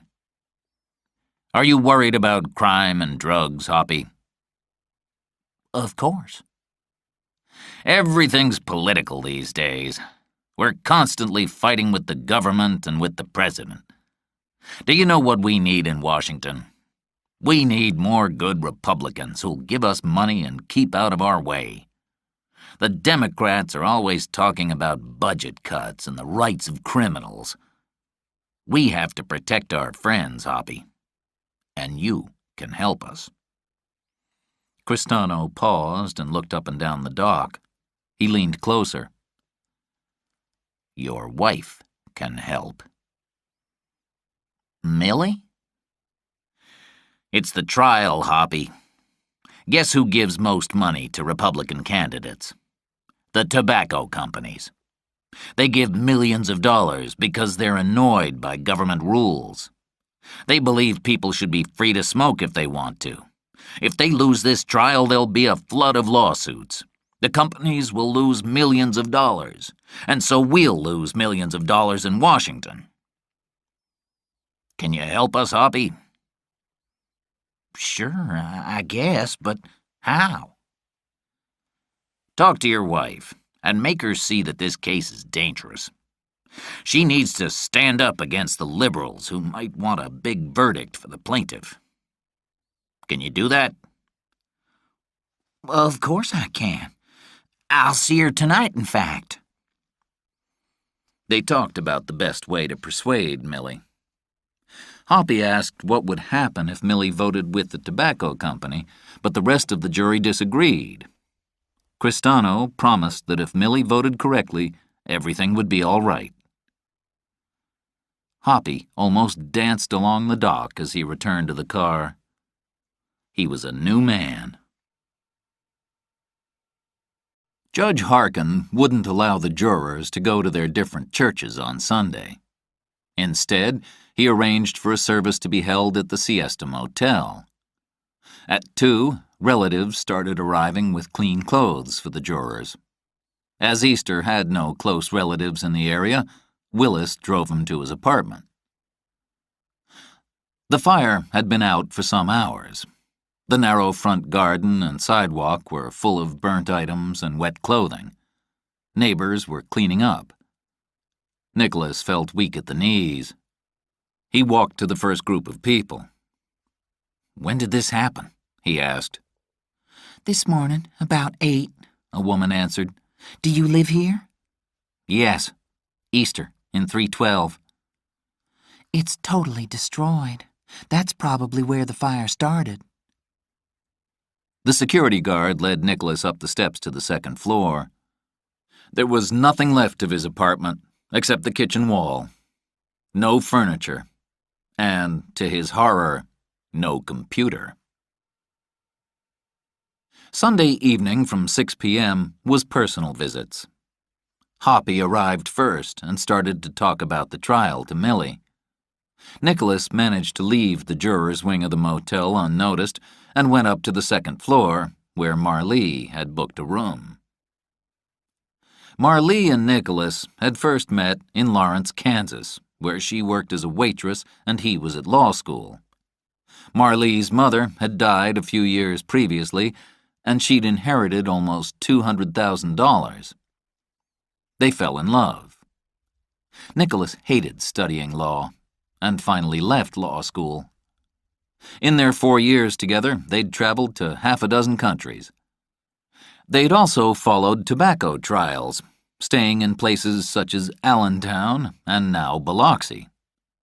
Together, they knew more about nicotine, lung cancer, jury selection, and rank and Fitch than any group of experts. Rohr spent Sunday evening meeting with the other trial lawyers who'd each given $1 million toward fighting this case. They were discussing how many more witnesses for the plaintiff should be called. The trial was now 3 weeks old. Rohr had enough experts to continue for at least 2 more weeks.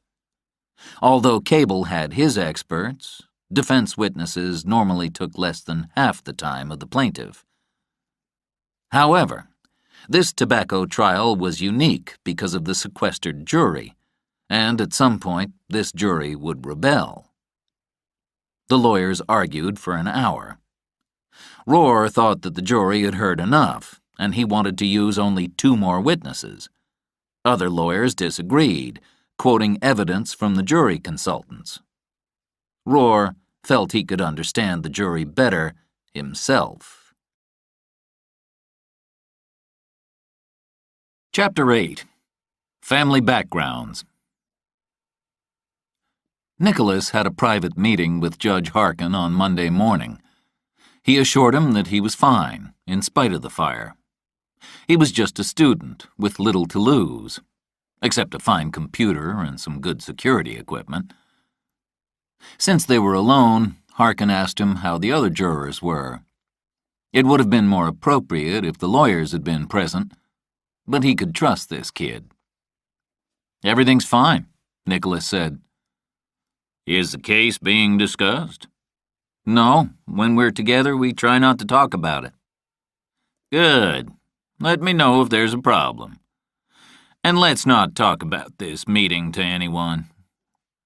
"Sure," said Nicholas. They shook hands, and he left. Rohr's next witness was Leon Robilio. He was led into the courtroom through a side door. A deputy helped him sit down.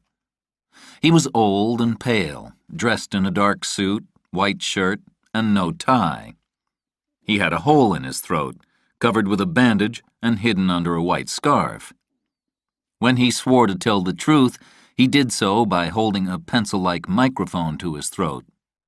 His voice was flat. He was a victim of throat cancer. He'd lost part of his throat 8 years earlier and had learned to talk in this way. He'd smoked heavily for almost 40 years, and his habit had almost killed him. The jury quickly became accustomed to Robilio's mechanical voice.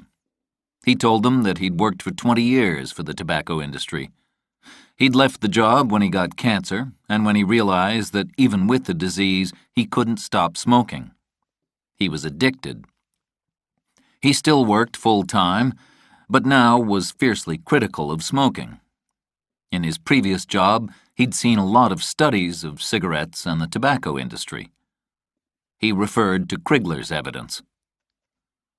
Robilio regretted many things that he'd done when he promoted the tobacco industry, but he most regretted his denials that the industry aimed its advertising at teenagers. "We spent millions studying kids. We knew that they could name the 3 most advertised brands of cigarettes. We knew that almost 90% of the kids under 18 who smoked preferred the top 3 advertised brands. So what did the companies do? They increased the advertising." "Did you know how much money the tobacco companies were making from cigarette sales to children?" Rohr asked. "About $200 million a year. The tobacco companies know that 3,000 kids start smoking every day, and that nearly all adult smokers start as teenagers. So they have to target young kids. They know that 1/3 of the 3,000 kids who start smoking today will die from their addiction." The jury was fascinated by Robilio. Rohr took a few steps forward. Then he asked, "How did you answer the arguments that nicotine is addictive?" "I helped the tobacco companies think of the answer. It goes something like this. Smokers choose the habit, so it's a matter of choice. Cigarettes aren't addictive, but even if they are, no one forces anyone to smoke. I used to make this argument sound good. The trouble is, it's not true." "Why isn't it true?" "Because the issue is addiction, and an addict can't make choices, and kids become addicted quicker than adults." Hoppy came to the trial that Monday morning for the first time. Millie was thrilled to see him. His sudden interest in the trial was strange, however. He'd talked about nothing else for 4 hours the night before. After a coffee break, Cable started to question Robilio for the defense. He started well when Robilio admitted that he was being paid for attending at court. Cable then tried to make Robilio lose his temper. He asked Robilio about his children, who'd all smoked, and reminded him about the work the industry was doing to stop teenagers smoking. Robilio wasn't persuaded. "The industry will spend a little money to look responsible, but they do that because they know the truth. If they spend $2 billion next year advertising cigarettes, more young people will become addicted. And you're a fool if you don't believe this." Judge Harkin leaned forward. "Mr. Robilio, that is unnecessary." "Sorry, Your Honor, and sorry to you, Mr. Cable. You're just doing your job. It's your client I hate." Why? Cable immediately regretted asking the question. Because these tobacco people are clever. They're bright, intelligent, educated, and dishonest. They'll tell you that cigarettes aren't addictive, and they know it's a lie. No further questions, said Cable. Nicholas was silent during lunch. He avoided glances and looked sad. The mood was generally serious. The jurors could still hear Leon Robilio's mechanical voice. 3,000 kids start to smoke each day. 1/3 of these will die from their addiction. One of the jurors asked Jerry Fernandez, How old were you when you started smoking? 14. Why did you start? The Marlboro Man. The jurors thought of the image in the advertisement. The cowboy on the horse, the hat, the snow on the mountains behind. Why would a young boy of 14 not want to be the Marlboro Man? Are you addicted? Ricky Coleman asked Jerry. I don't know, he said. I guess I could stop. I've tried to stop a few times. Sure, it would be nice to stop. You don't enjoy it? Ricky asked. Oh, there are times when a cigarette is just what I want, but I smoke 2 packs a day now, and that's too much. I was 16 when I started, Sylvia admitted. I started at 14, Herman offered. Gave up when I was 40. Did anybody start smoking after the age of 18? Not a word. Nitchman met Hoppy for a sandwich. Hoppy was nervous about being seen in public with an FBI agent and was relieved when Nitchman arrived wearing jeans. Nitchman handed Hoppy a piece of paper. He said it had just come from Cristano at the Justice Department. In fact, the document had been written by 2 of Fitch's people. It was a faxed copy of a report on Leon Robilio. Hoppy read it quickly while eating French fries. Robilio was being paid $500,000 to testify. He'd been fired from his job for dishonesty. He had a history of mental illness, and his throat cancer was probably the result of his alcohol abuse. Really? Hoppy said, his mouth full of potatoes. Mr. Cristano thought you should somehow give this to your wife, Nitchman said. She should only show it to people she can trust on the jury. Right. Hoppy folded the paper and put it in a pocket. Nicholas's mother, Pamela Blanchard, lived in the old part of Gardner. She was married to the president of a local bank. He wasn't the father of Nicholas or Jeff or whoever he was. She had 2 sons by a previous marriage which ended in divorce. One was in Alaska, one was a lawyer, or studying to be a lawyer, something like that. Fitch's people finally found a college teacher who told them that Jeff Kerr had gone to law school in Kansas. Fitch arranged for a local security firm to start searching Lawrence, Kansas for any trace of Jeff Kerr. They discovered that Jeff Kerr had registered as a law student but didn't receive a degree. A local investigator found a lawyer who'd been a student with Jeff and went to see him. The lawyer, Tom Ratliff, said he hadn't seen Jeff in 4 years. Jeff had left law school because he suddenly hated the idea of being a lawyer. Also, he fell in love. Who was the woman? Claire. She worked in a bar, Mulligan's. I heard that he and Claire left town, but I never heard from him again. Employment records at Mulligan's gave her full name. Claire Clement. On Monday afternoon in court, an economist gave some information about Jacob Wood's finances.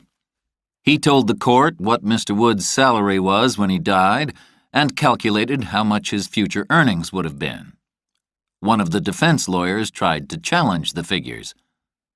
But the lost salary was just the beginning. Roar would add pain and suffering, medical care, and the price of the funeral. An hour before the end of the day, Roar announced his last witness, Mrs. Celeste Wood. The jury hadn't realized that the plaintiff was almost finished. Several of them smiled. Tonight would be their 7th night in sequestration. According to Nicholas's theory, the defense would take no more than 3 days. They did the math. They could be home by the weekend. Celeste Wood was 55, thin, with short gray hair. She worked for a library and had brought up 3 children. She'd practiced what she was going to say, and she answered Roar's questions easily. She talked about her husband, kids, and grandchildren. Her husband had wanted to stop smoking, but he couldn't. The addiction was too strong. Cable didn't question her. What could he ask? Judge Harkin looked at his jury. They were tired. "Ladies and gentlemen," he said, "I have good news and bad. The good news is obvious. The plaintiff is calling no more witnesses. The defense has fewer witnesses. The bad news is that the lawyers and I have to deal with other business concerning the trial. We'll have to do that tomorrow, probably all day." Nicholas raised his hand. "You mean we have to sit around at the motel all day tomorrow?" "I'm afraid so." "I don't understand why." "What do you want to do?" "We could hire a big boat and go fishing." "I can't ask the taxpayers to pay for that, Mr. Easter." "I'm sure that the lawyers wouldn't mind paying." Roar answered first. "We'd be happy to pay half." "It's a great idea, Judge," said Cable loudly. Nicholas put up his hand again. "Excuse me, Your Honor. Maybe some jurors would prefer to shop in New Orleans." No problem. Roar and Cable would divide the costs. Roar and his team had presented 10 witnesses to the jury, including the video of Jacob Wood. It had taken 13 days. If the jury hadn't been sequestered, Roar would have called at least 3 more experts, but he knew it was time to stop. This was no ordinary jury, with a blind man as foreman, at least 2 strikes, and lists of demands. The jury didn't seem ordinary to Fitch, either. He had huge experience of influencing juries. Things were going well. Only 1 fire and no broken bones. But Marlee had changed everything. With her, he could purchase a verdict. In this, the biggest tobacco trial ever, his lovely Marlee would hand him a verdict. A victory over Roar and Biloxi would make future litigation much more difficult. It might even save the industry. When Fitch counted the jury's votes, he thought there were 4 jurors with him and 1 that could go either way. Another would probably vote against the tobacco companies. That left Easter and the remaining 5, who'd vote with Easter. 9 votes were needed by either side for a verdict, or the trial would have to take place again. In his office, Roar was sure that he had 9 votes. Chapter 9. Buying a Verdict. In Lawrence, Kansas, Fitch's local investigator tried too hard. Small spoke to a girl called Rebecca, who'd worked at Mulligan's with Claire Clement. Small went to see her in the bank where she worked.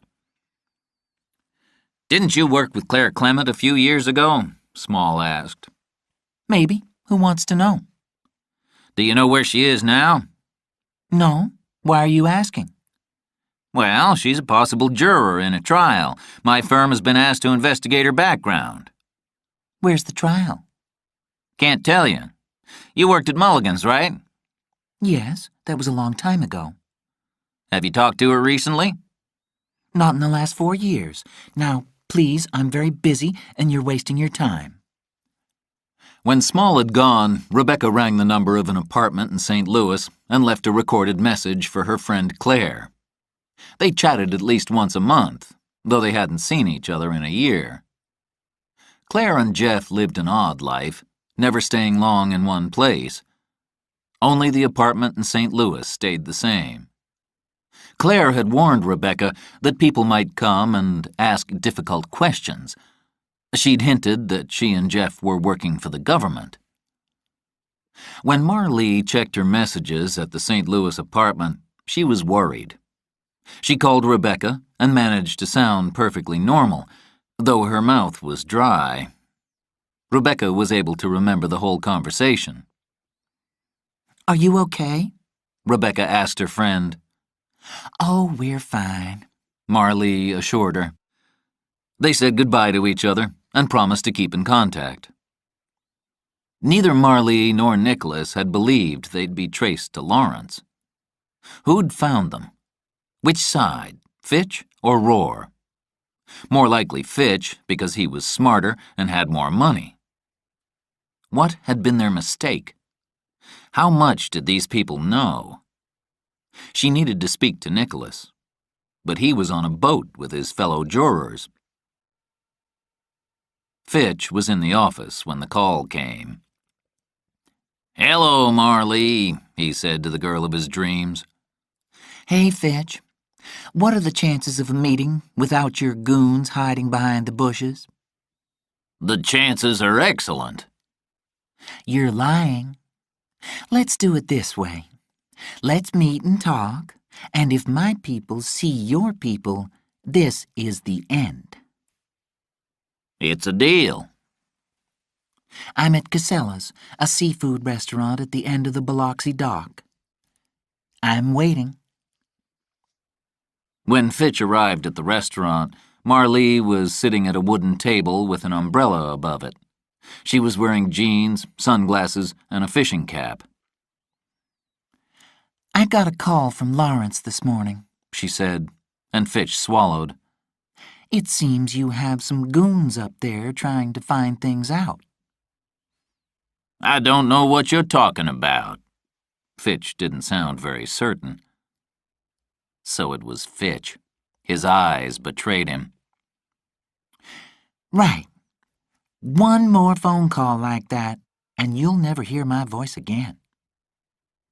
She said nothing for a moment. "Fine. Whatever you want." "I just wish I knew what you were talking about," said Fitch. She was silent for a moment. Then, finally, Fitch said, "When do we stop playing games?" "Now." "Wonderful. How much money do you want?" "I'll name a price later. It depends on what you want. The jury can do one of 4 things. It can deliver a verdict for the plaintiff, it can split down the middle, and there will have to be a retrial. It can vote 9-3 in your favor, and you have a huge victory. It can vote 12-0 in your favor, and you and your clients can relax for several years." "I know all this." "Of course you do. If we forget a verdict for the plaintiff, then you have 3 choices. "What can you deliver?" Anything I want, including a verdict for the plaintiff." "So the other side is willing to pay?" "We're talking." "Tell me how the deal works." "It's very simple. We agree on the verdict you want, then we agree on the price. You get your money ready.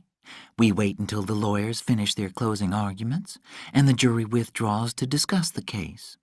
At that moment, I give you instructions about which bank you send the money to. When the bank confirms they've received the money, the jury delivers your verdict." "But there's no guarantee," he protested. She leaned forward. "Do you doubt me, Fitch?" Fitch would pay. He'd decided a week earlier to pay whatever she wanted, and he knew that when the money left the fund, there were no guarantees. He didn't care. He trusted his Marlee. He'd love to ask her lots of questions, but he knew she wouldn't answer. He also knew she'd deliver his verdict. She'd worked too hard to fail.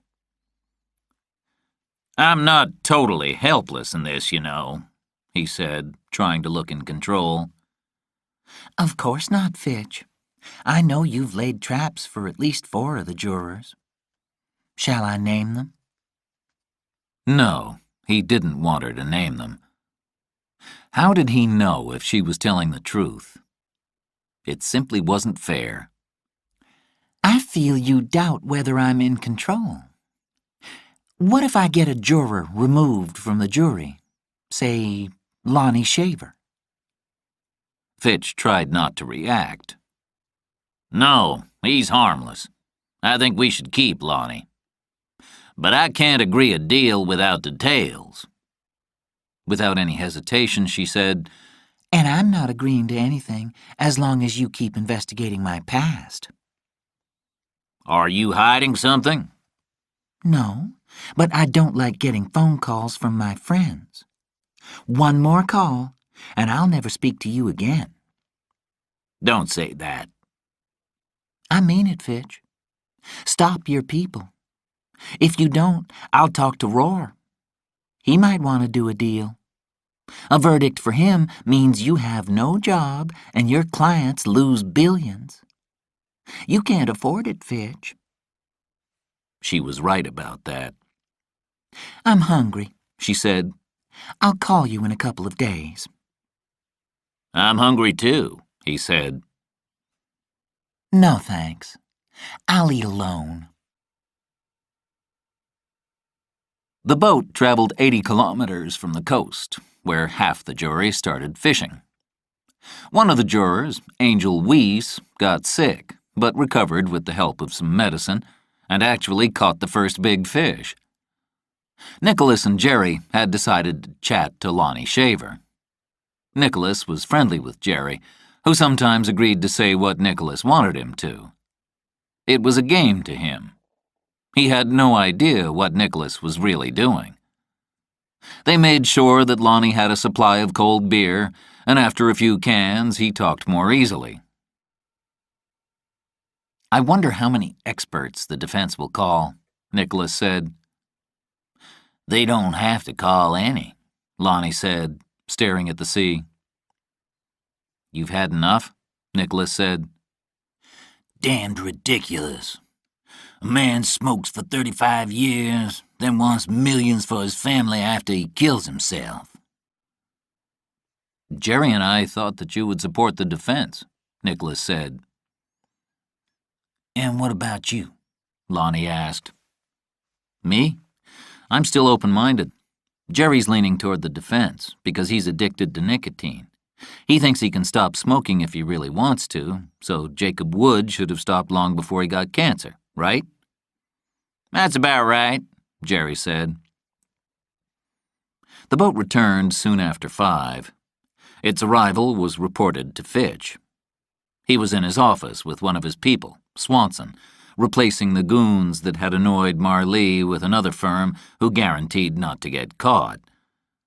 Swanson was going to Kansas City to direct operations.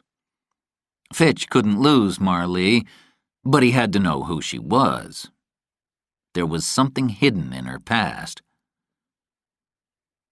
Angel Weiss was in love with and planned to marry Derek Maples, a young man who was between jobs and between wives. He was in the process of divorcing his first wife. They had 2 young children, and his wife and her lawyer wanted $600 a month. The situation wasn't good. Angel was 2 months pregnant, though she'd told no one except Derek. Derek's brother Marvis had once been a deputy sheriff and was now a part-time minister. Marvis was approached by a man named Cleve, who said he'd like to meet Derek. Introductions were made. Cleve was known as a runner. He ran cases for Wendell Rohr. His usual task was to find good death and injury claims and make sure that they went to Rohr's office. Cleve had to work carefully. Looking for clients like this wasn't considered acceptable behavior. On his business card, he was called an investigator. Over a beer, Cleve talked to Derek and quickly realized that he had financial problems. He started asking questions about Angel and the trial. "Why don't you tell me what this is about?" Derek asked. "My client is willing to purchase influence for cash, $5,000, half now, half after the trial." Derek smiled. "And I do what?" "You talk with Angel when you see her during personal visits, and you make sure she knows how important this case is to the plaintiff. Just don't tell her about the money, or about me, or any of this. Not now. Maybe later." "Why not?" "Because this is illegal, okay? If the judge found out that I was talking to you, offering you money to talk to Angel, then both of us would go to jail. Understand?" $10,000. 5 now, 5 when the trial's over." "Okay. 10. Durwood Cable was in charge of keeping D. Martin Jankel away from any alcohol. Fitch and Jankel had fought over the question of whether or not Jankel could drink on the night before he testified. Fitch accused Jankel of having a drink problem. Jankel cursed Fitch for trying to tell him, the CEO of Pinex, if, when, and how much he could drink. Cable got involved in the argument. He insisted that Jankel stay in his office to prepare his testimony and then practice it. Jankel performed adequately. Nothing special. Cable made him watch a video of his performance. When he was finally taken to his hotel after 10, he found that Fitch had replaced the alcoholic drinks in his room with juices. He cursed and went to his overnight bag, where he kept a bottle hidden in a leather case. Fitch had removed that, too. At 1 a.m., Nicholas silently opened his motel room door and looked up and down the hall. The guard was gone, probably asleep. Marlee was waiting in a room on the second floor. They kissed. She hurriedly told him about her chat with Rebecca in Lawrence.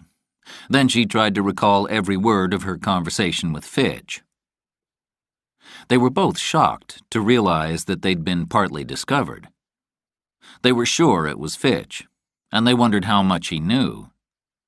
They were certain that Jeff Kerr would have to be discovered in order to find Claire Clement.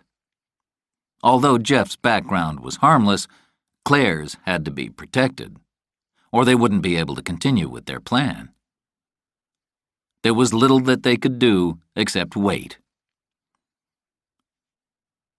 Derek entered Angel's room through the window. He couldn't wait until tomorrow night, he told her, because he loved her and missed her. She noticed he'd been drinking.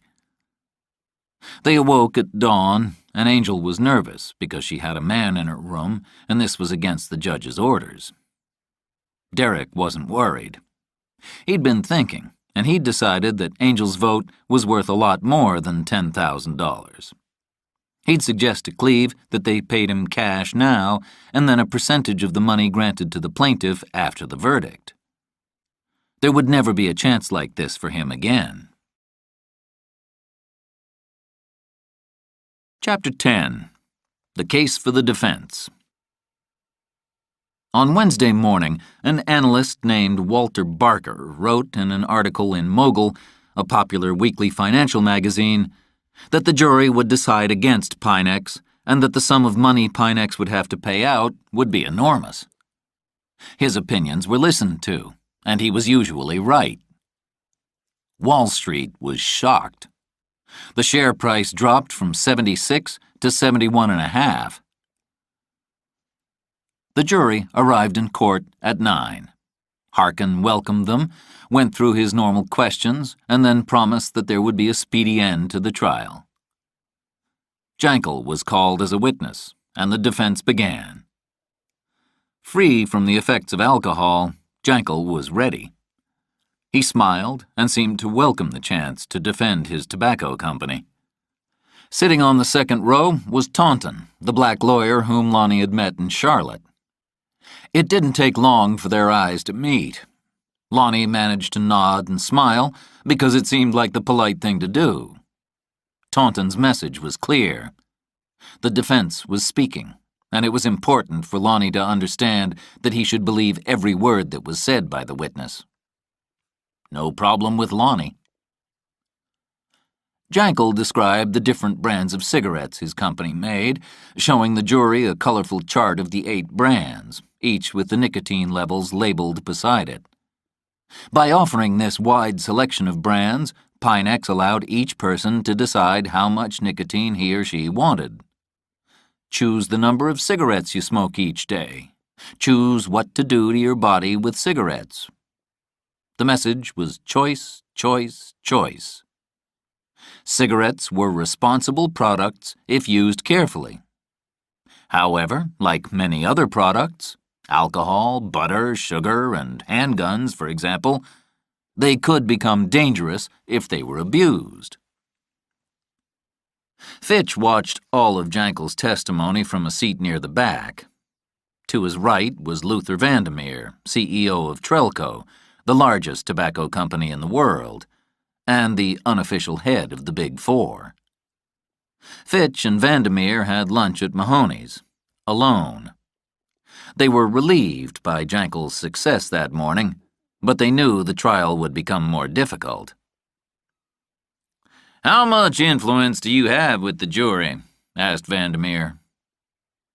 Fitch wasn't going to answer truthfully. He wasn't expected to. No one knew some of the things he did, except his own agents. "The usual." "Maybe the usual is not enough." Vandermeer was scared, with good reason. The pressure was enormous. A large plaintiff's verdict would mean an immediate 20% loss in shareholder value, and that was just the beginning. There could be 1 million lung cancer lawsuits during the 5 years after such a verdict. The legal fees would average $1 million for each case. Nobody dared predict the cost of 1 million verdicts. The government might try to ban cigarettes. "Do you have enough money?" Vandermeer asked. "I think so," answered Fitch, wondering for the 100th time how much his dear Marley might want. "The fund should have a lot of money." "It does." Vandermeer chewed on a tiny piece of grilled chicken. "Why don't you choose 9 jurors and give them $1 million each?" he said with a little laugh, as if he was joking. "Believe me, I've thought about it. It's just too risky. People would go to jail." Vandermeer stopped smiling. "We have to win, Rankin. You understand? We have to win. Spend whatever it takes." With a jury exhausted by sequestration, Durwood Cable didn't want to extend the case.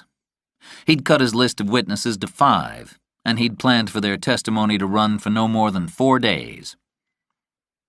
In the afternoon, Jankel was questioned by Wendell Rohr. Rohr started with a vicious question, and things went from bad to worse.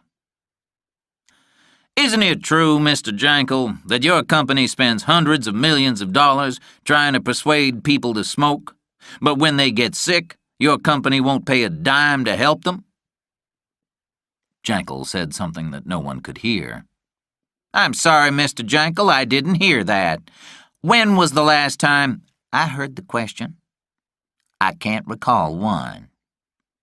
"So you say that cigarettes don't cause sickness?" "Only if they're abused."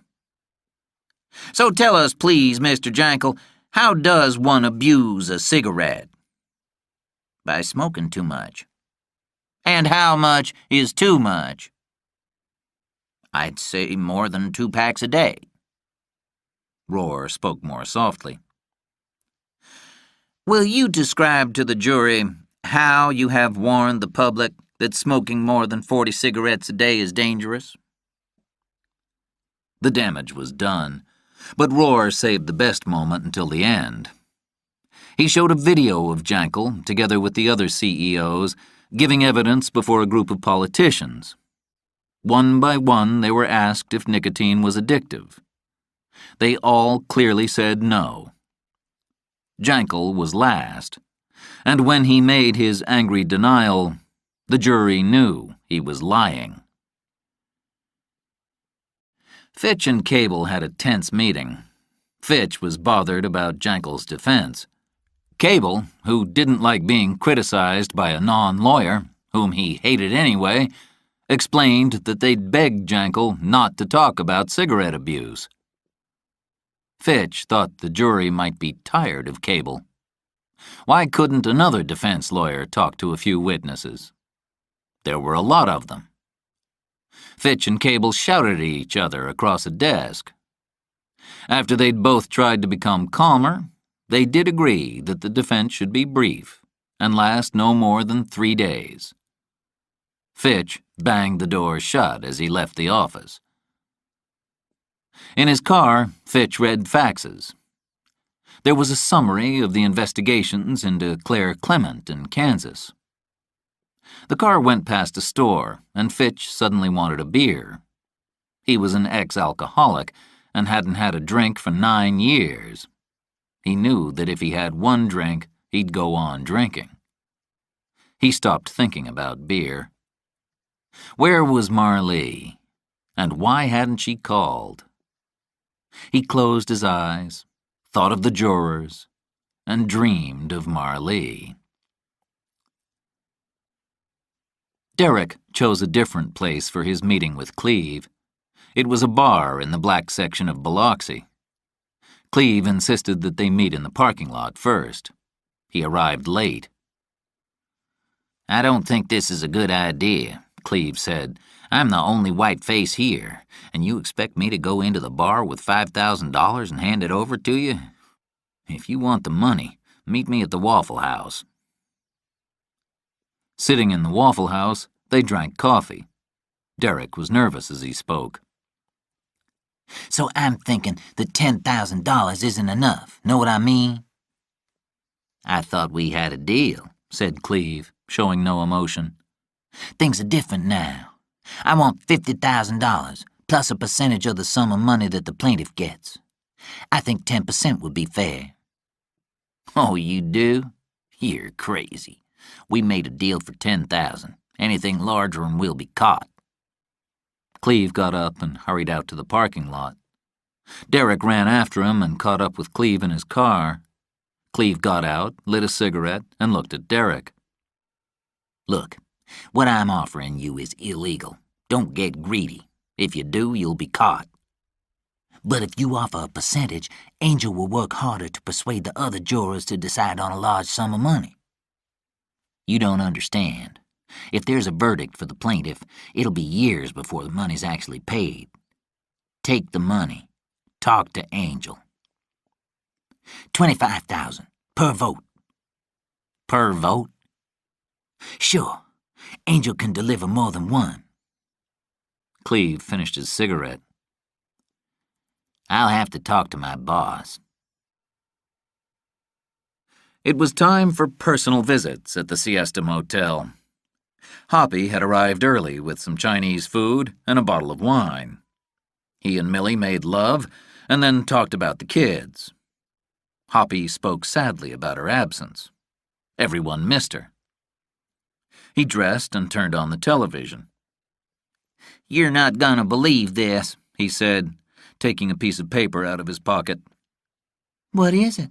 said Millie, taking the paper and reading it.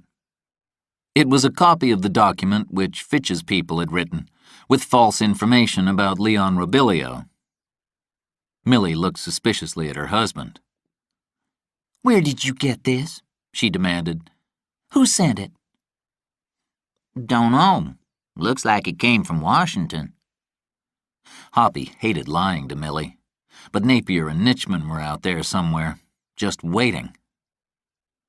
"Why didn't you just throw it away?" "I don't know. You know it's wrong to show me stuff like this, Hoppy." Millie threw the paper on the bed and walked closer to her husband. "What are you trying to do?" "Nothing.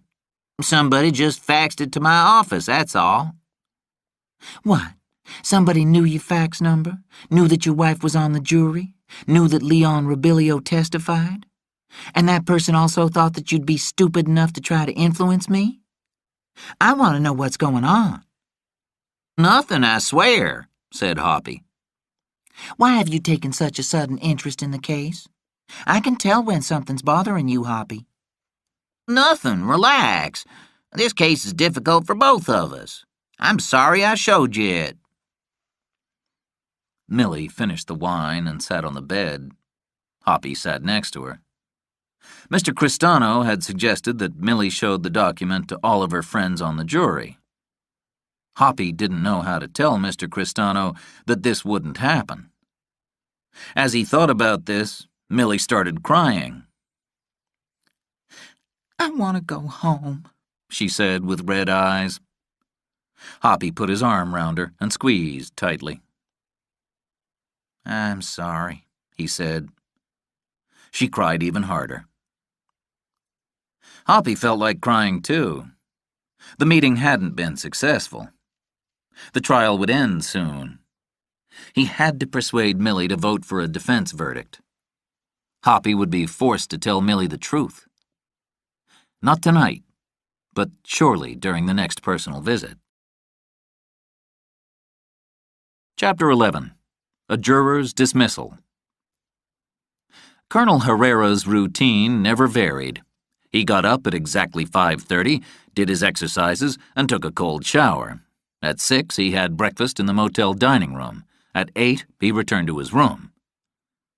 At 6:15 on Thursday morning, Nicholas greeted the colonel in the dining room and had a brief conversation about the weather. He then went quietly down the hall, took a pile of newspapers from a drawer in his room, and used a key he'd stolen from the front desk to enter the colonel's room. He put the pile of newspapers and magazines under the colonel's bed. One was a copy of yesterday's Mogul.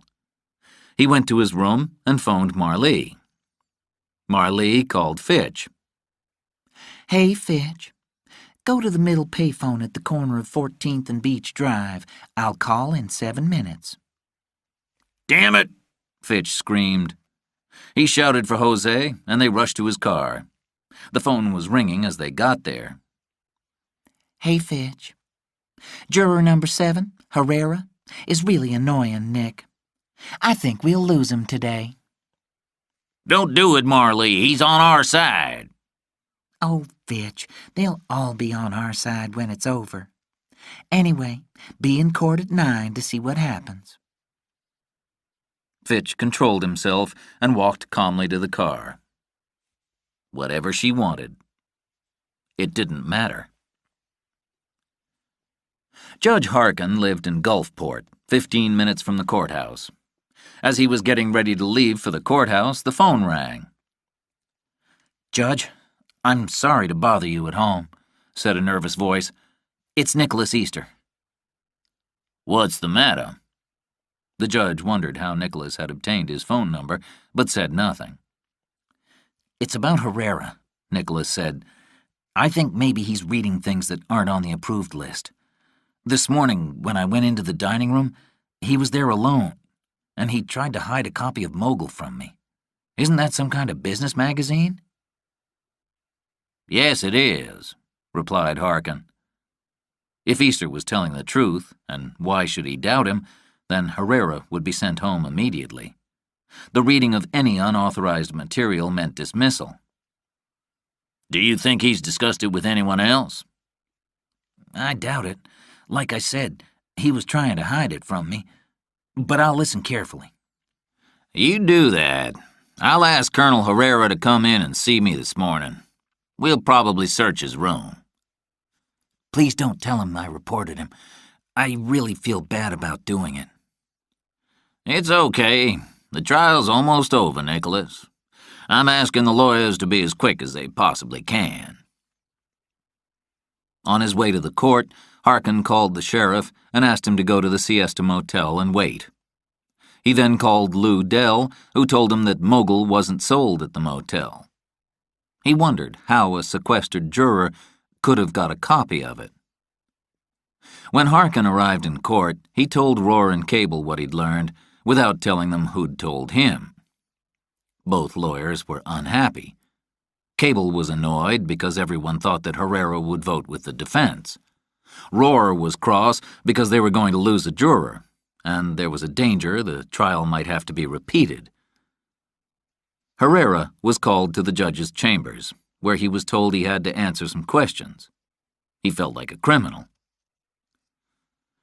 Have you been reading any materials not specifically authorized by me, in particular a business weekly magazine called Mogul? Asked the judge. Not since I've been sequestered, Herrera replied. Will you agree to a search of your room? The colonel went red. What are you talking about? He demanded. I have reason to believe that you have been reading unauthorized materials at the motel. I think a search of your room would settle the matter, replied the judge. Herrera knew there was nothing in his room. Then search it, he said between his teeth.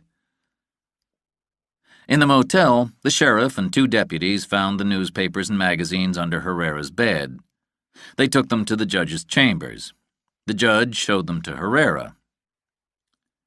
These items were found under the bed in room 50 just minutes ago.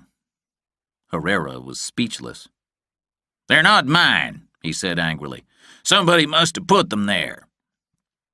The fact is that these were found in your room. I have no choice. You are dismissed from jury service. There were many questions Herrera wanted to ask, but he suddenly realized he'd be on the golf course by lunchtime. Whatever you say, Judge. The jurors took their seats a few minutes after 10. In the courtroom, the jury watched silently as Judge Harkin showed them a copy of Mogul. He asked if anyone had read it or heard what was in it. No one. Juror number 7, Frank Herrera, has been dismissed and replaced by the extra juror, Mr. Henry Vu. Fitch's newspaper dropped several inches as he stared at the new juror. He was scared because Herrera had gone, and thrilled because his girl Marley had done exactly what she'd promised. Fitch looked at Easter, who stared back. Cable's first witness on Thursday was Dr. Denise McQuaid. The defense wanted to answer Leon Robilio's claims that kids were targeted by the cigarette industry. Dr. McQuaid was beautiful and clever. She'd written 4 books and many articles. She quickly made her point. Advertising is everywhere. Children are familiar with commercials for all kinds of things that kids eat and drink, like hamburgers and soft drinks. No one accuses those companies of dishonestly targeting the young. Dr. McQuaid's testimony made perfect sense to the jury. Rohr spent his lunch hour with Cleve, discussing what they should do about Derek. This is what we'll do, said Rohr. We'll give him $15,000 now, and the other 10 after the verdict. We'll promise him $25,000 for the other votes. We'll also record the interview. If we get our verdict, we won't pay, and if he causes problems, we'll threaten to call in the FBI. I like it, Cleve said. Get the cash. You must see him this afternoon. Cleve met him in a cheap bar. But Derek had other plans. He wanted Angel's $25,000 in cash now, and he also wanted an advance payment for each of the other jurors. $80,000 in cash, now. You're crazy, Cleve said. And you're a crook, replied Derek. There's no way we can pay $80,000 cash. Fine. I'll go to the tobacco company. You do that, said Cleve. On Thursday morning, the search for Claire had a small success. They got information about another friend of Claire's.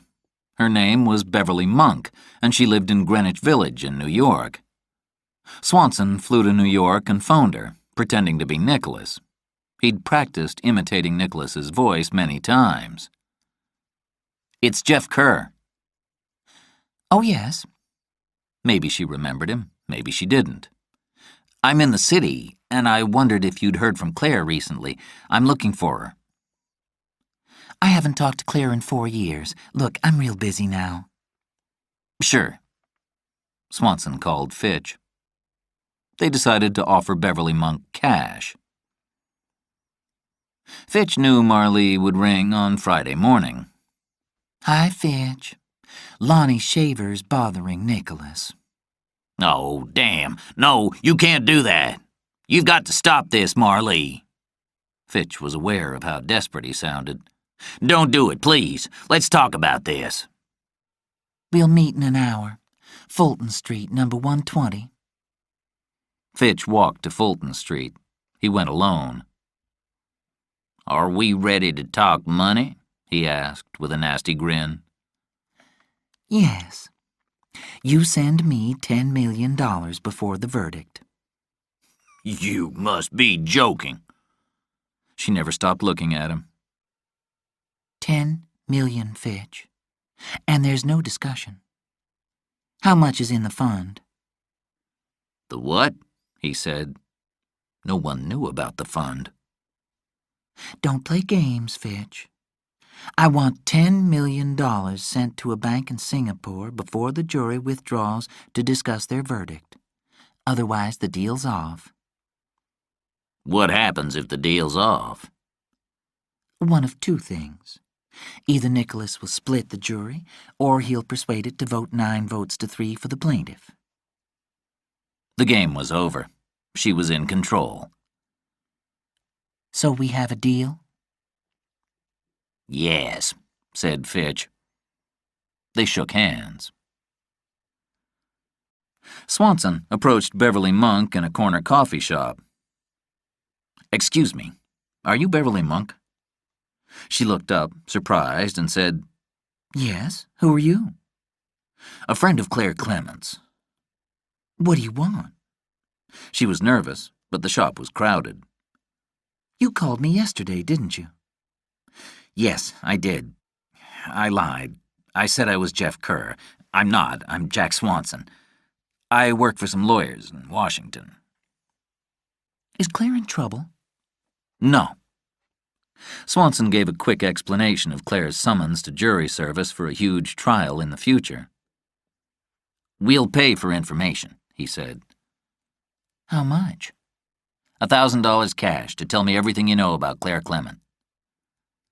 Swanson took out an envelope and placed it on the table. Beverly stared at it, then grabbed it and put it in her purse. There's not much to tell, She said. I worked with her for 6 months. Then I left town. I called her once or twice. Then we lost contact. "Where did she go to college?" Somewhere in the Midwest. Claire was a very secretive person. She didn't talk about her past. I didn't ask. Swanson thanked her. As he was leaving, she offered to make a few phone calls. She obviously wanted more money. Swanson said fine and gave her his business card. Hoppy sat in the back of a long black Chrysler car with Mr. Cristano. Nitchman and Napier were in the front.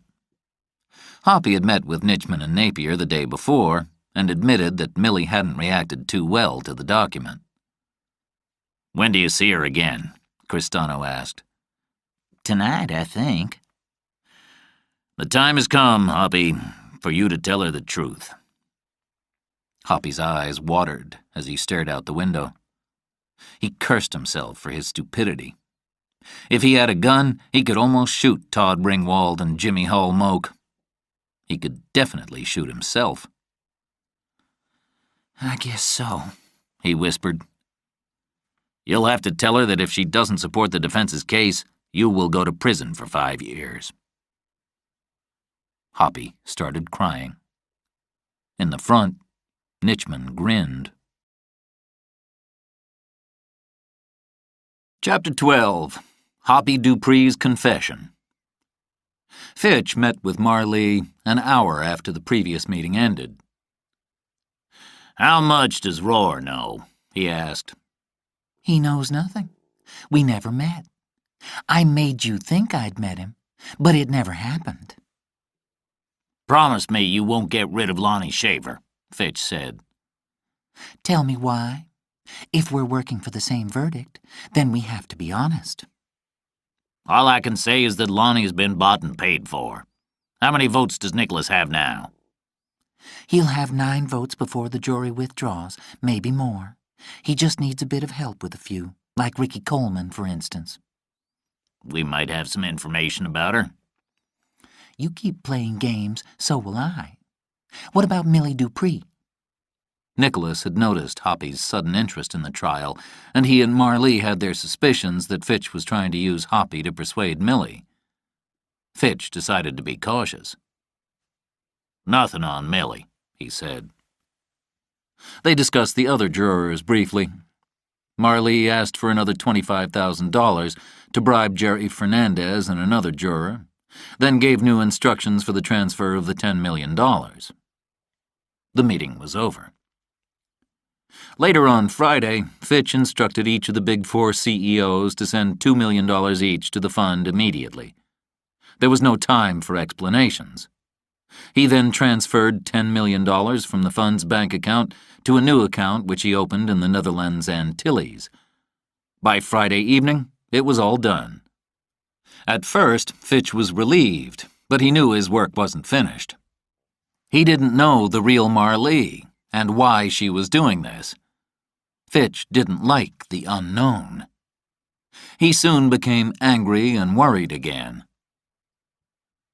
At 8 on Friday evening, Derek went to Durwood Cable's office. He was nervous, and when he asked for a Mr. Gable by mistake, he was told that no one of that name worked there. In court, Judge Harkin was worried about the jury. It was 5 on Friday. They were bored and tired. The lawyers were worried too. The jurors weren't reacting to testimony as they should be. They were staring blankly into space or trying to stay awake. Nicholas wanted the jurors to be tired. They'd listen to him more willingly. He persuaded all the jurors to sign a letter to Judge Harkin asking for the trial to continue on Saturday. Judge Harkin agreed. The trial should be over Monday afternoon, he said. We'll have closing arguments on Monday morning, and you'll receive the case before noon. That's the best I can do. There were smiles from the jury. With the end in sight, they could manage one more weekend together. There would be personal visits tonight, tomorrow night, and Sunday. Hoppy arrived in Millie's room late. He sat on her bed and put his face in his hands. What's the matter, Hoppy? She asked, frightened. He finally told her. Mr. Todd Ringwald, Stillwater Bay, Jimmy Hull Moak, Napier, Nitchman, and the tape. How could he have been so stupid? Millie began crying. But there was more. When he got to the part where he did a deal with Mr. Cristano, Millie stopped crying. But I'm not sure I want to vote for the tobacco company, she said. Wake up, Millie. If you don't, I go to prison for 5 years. That's not fair. Millie was shocked. What about the kids? Hoppy asked. He'd planned his arguments in advance.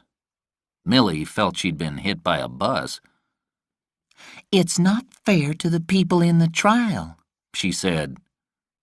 I know, honey, he replied. I know. I'm a total failure. Believe me, I've even thought about shooting myself. Don't be silly, she said, and started to cry again. After Hoppy had left, Millie couldn't sleep. At midnight, she went down to the party room for a snack. She found Nicholas alone. "Why are you up so late?" he asked. "You look troubled." I am. Can you help me, Nicholas? "I'll try." She told him everything. Nicholas suspected a scam, but didn't tell Millie that. She promised to do nothing until they spoke again. He went to his room and rang Marlee. In court on Saturday, Cable decided to start with a bit of action. His witness was a Dr. Olney, who'd done research on laboratory mice. He had a video of the mice. Over some years, the mice had been given huge doses of cigarette smoke. Not one had developed lung cancer. Hoppy was in court, listening. He'd promised Millie that he'd come to show his support. Derek sat at the back and continued to plot. Ricky Coleman's husband was also in court. So were the families of some of the other jurors. Marley had been working since 6 on Saturday morning. She called newspaper reporters, the police, FBI information lines, and government information services. She soon decided that the whole Hoppy affair was a scam arranged by Fitch. Fitch arrived for a meeting with Marley at 10. Earlier that morning, he'd received a report on the investigations into Claire Clement. Before she arrived in Lawrence in the summer of 1988, she hadn't existed. While in Lawrence, she made no long-distance phone calls. After she left Lawrence, the trail led nowhere. She'd probably changed her identity. Whoever she was smart. "We've got problems with Ricky Coleman," said Marley. "Nicholas thinks she wants a big verdict." Without comment, Fitch handed Marley a piece of paper. "So she was pregnant? You're sure this is her?" Positive. "You have nothing on Herman Grimes?" Nothing, replied Fitch. Nicholas will have to deal with him. He's getting paid for it. If there's a problem, can't you get him removed? "We're thinking about it." Fitch shook his head in amazement. Do you realize what you're doing? "I think so. That's all for now, Fitch. I have work to do." Later that day, Marley received a call from an FBI agent in Biloxi called Madden. He confirmed that Nitchman, Napier, and Cristano weren't FBI agents, and he'd love to talk to them. Marley said she'd try to arrange a meeting. At 3 on Saturday afternoon, the defense finished. The jurors were free to go. There would be trips to a football match or movie theater arranged for Saturday night, followed by personal visits. On Sunday, the jurors could go to church, and in the evening there would be more personal visits. Millie had no interest in movies, and certainly none in football. Hoppy arrived with some food, which they ate slowly. After dinner, they talked about their problems again. There were more tears and more apologies. Finally, Millie confessed that she'd told Nicholas everything. He could be trusted, she said. At 10:30, Nicholas, back from the football game, visited Millie's room. He explained to Hoppy and Millie that the whole thing was a scam.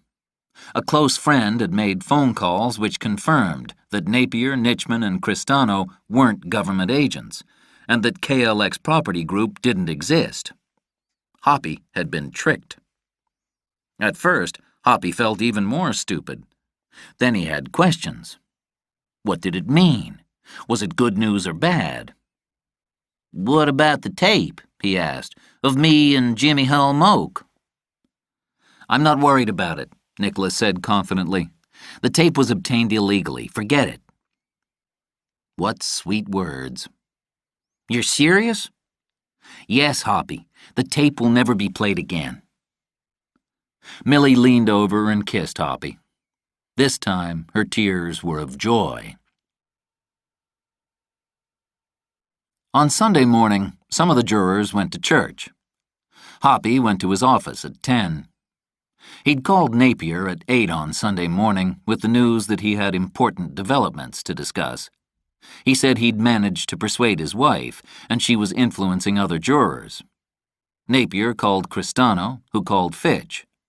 Fitch was delighted and authorized the meeting. Napier and Nitchman arrived in Hoppy's office at 11. Hoppy was making coffee. He started talking to his visitors. Another guest quietly entered the building through the front door, which Hoppy had left unlocked. He knocked on Hoppy's door and opened it. "Agent Alan Madden, FBI," he said, showing his badge. Napier and Nitchman went pale as their hearts stopped. "Well, the FBI is already here," said Hoppy, acting perfectly, looking at Madden, then the other two, then Madden. "You guys don't know each other?" "FBI," Madden said. "Show me your identification." "I can explain," Nitchman said, his voice higher than normal. "You see, we're not really FBI agents. We're private investigators and, well—" "What?" screamed Hoppy. "You've been telling me for 10 days that you're FBI agents. What's going on here?" "Who are you?" Madden asked the two men. There was no response. He took out a gun and searched them. Then he led them from the building, where another FBI agent was waiting. They got into a car and drove away. In the car, Napier and Nitchman invented a story. They had been hired to investigate some real estate. One thing led to another, and their boss had made them pretend to be FBI agents. No harm done, really. Madden was a young agent and thought it was a minor crime. He gave them a lecture about pretending to be FBI officers and told them to stay out of Mississippi.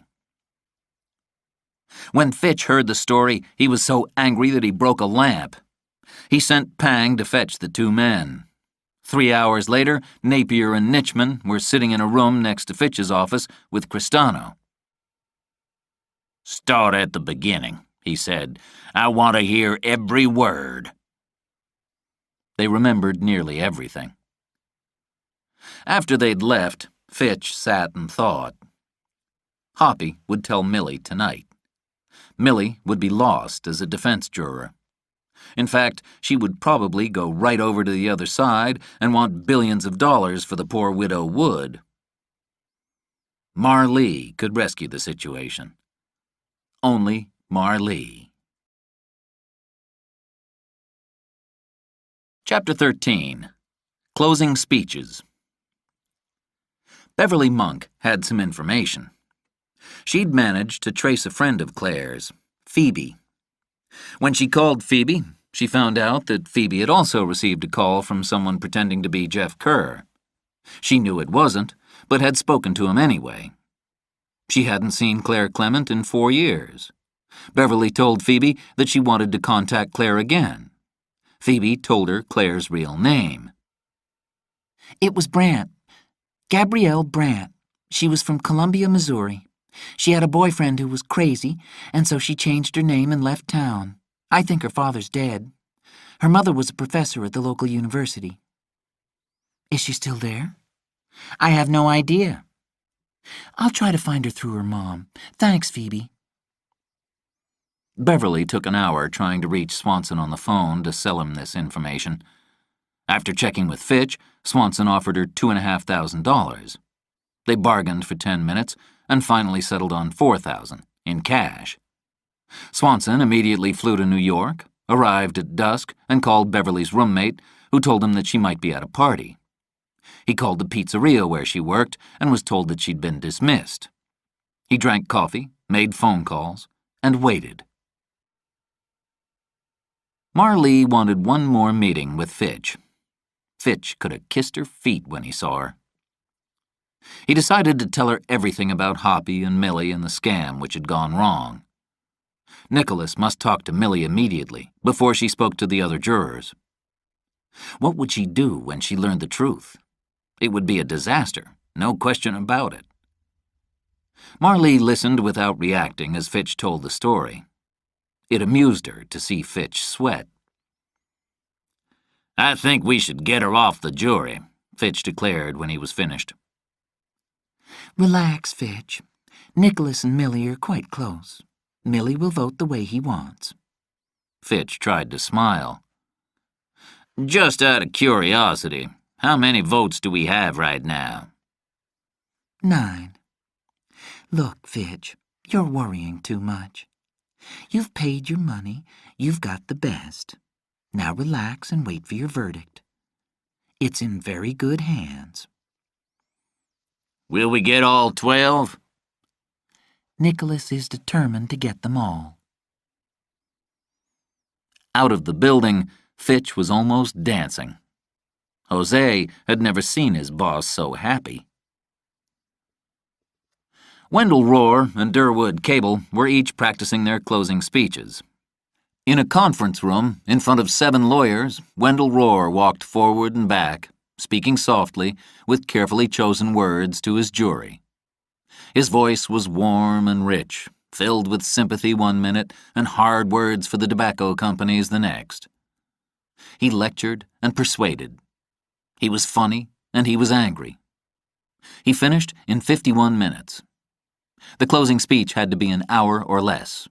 Judge Harkin's orders. The comments from his audience were tough. Rohr agreed to perform again. It had to be perfect.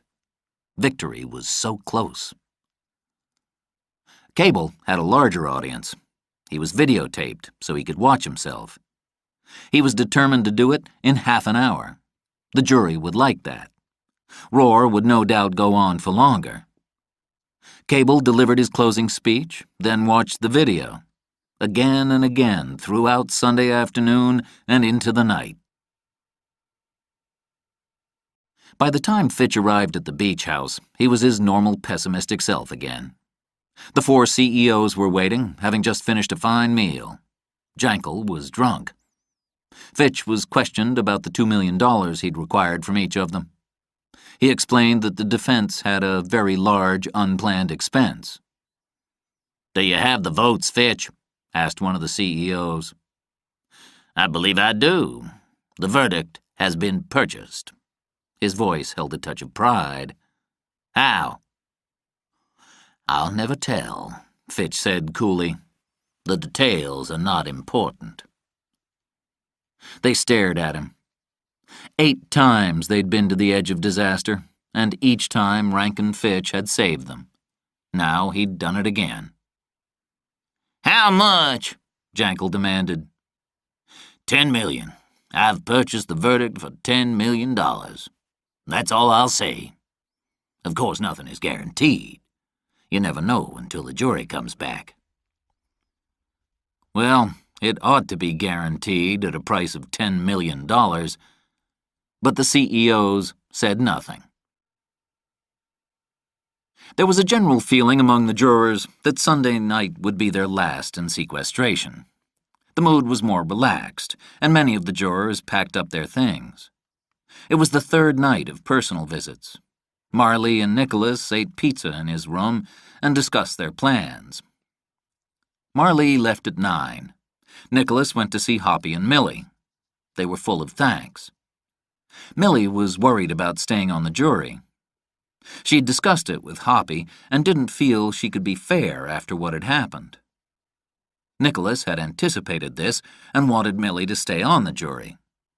If she told Judge Harkin what had happened, then the judge would probably order the trial to be held again. "It's our job, Millie," Nicholas said. "We've been chosen to decide this case. It's our responsibility to reach a verdict." Millie agreed. Her new friend Nicholas made everything easier. After failing to meet with Cable, Derek had to deal with Cleve. They met in the Nugget Casino on Sunday night and drank a beer. Cleve gave Derek a packet containing $15,000. The other $10,000 would be paid after the verdict, as long as Angel voted for the plaintiff. After Cleve had left, Derek stayed behind to gamble. He bet heavily. The beers kept coming. Down to $7,000. He wanted to cry. But his luck changed, and he left the casino with nearly $11,000. Although it was too late for personal visits, he got in his car and started to drive to the Siesta Motel. Soon he noticed blue lights behind him. He stopped the car. "Have you been drinking?" asked a policeman. Derek was taken to jail. A 5-hour stay was automatic for drunk drivers.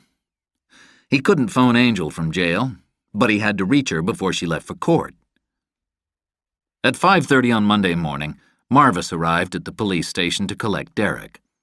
Derek gave his brother $200 and borrowed his car. He raced to the Siesta Motel and tried to wake Angel by throwing stones at her window. "Don't move," said a voice behind him.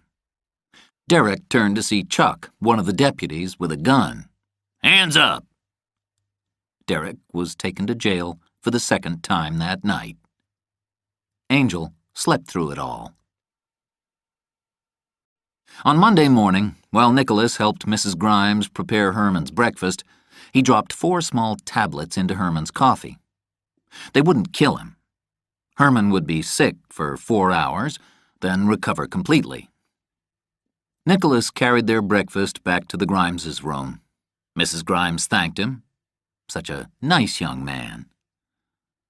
The drama started half an hour later. The door to the Grimes' room was open, and Herman was bent double on the bathroom floor. Lou Dell ran to the phone and rang the emergency services. Nicholas said to Ricky that maybe it was a heart attack. Herman had had one 6 years ago. The ambulance arrived, and Herman was taken away. In the confusion, Nicholas managed to knock over the coffee cup. Lou Dell called Judge Harkin. Pinex shares opened high on Monday morning. There was good news coming out of Biloxi, though no one knew the source. All tobacco shares rose in early heavy trading. Judge Harkin arrived in court at 9:30. He'd been arguing with Rohr and Cable. Cable wanted a new trial after the loss of another juror, but the judge didn't agree. Fitch sat in amazement. How do you give someone a heart attack? Was Marley capable of poisoning a blind man? Thank God she was on his side. Judge Harkin told the jurors that Herman wasn't in danger. Everyone was very relieved, and Shine Royce took Herman's place. The judge asked Wendell Rohr to start his closing speech. It went well, lasting 48 minutes, and he ended it with some figures. You could value Jacob Wood's life at $1 million. Add some other damages, and the total sum that the family were due was $2 million. But there was also the role of punitive damages. How do you punish a company that has $800 million in cash? He was careful not to suggest a figure. In response, Durwood Cable took slightly more than half an hour to dismiss the idea that you should give millions to the family of a man who'd smoked for 35 years. It was just a means of getting money. He appealed to the jury's sense of fairness, asking them to judge the case on facts, not emotions. He had the jury's complete attention.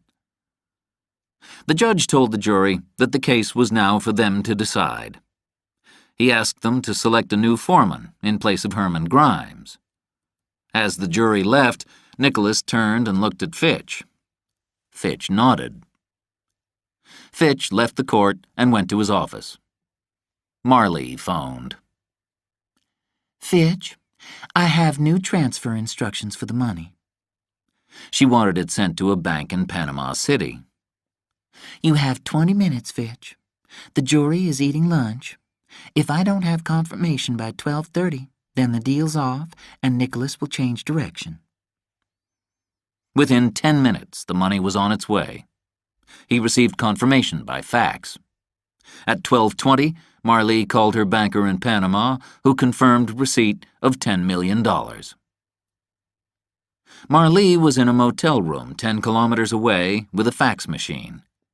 After 5 minutes, she instructed the same banker to transfer the money to a bank in the Cayman Islands.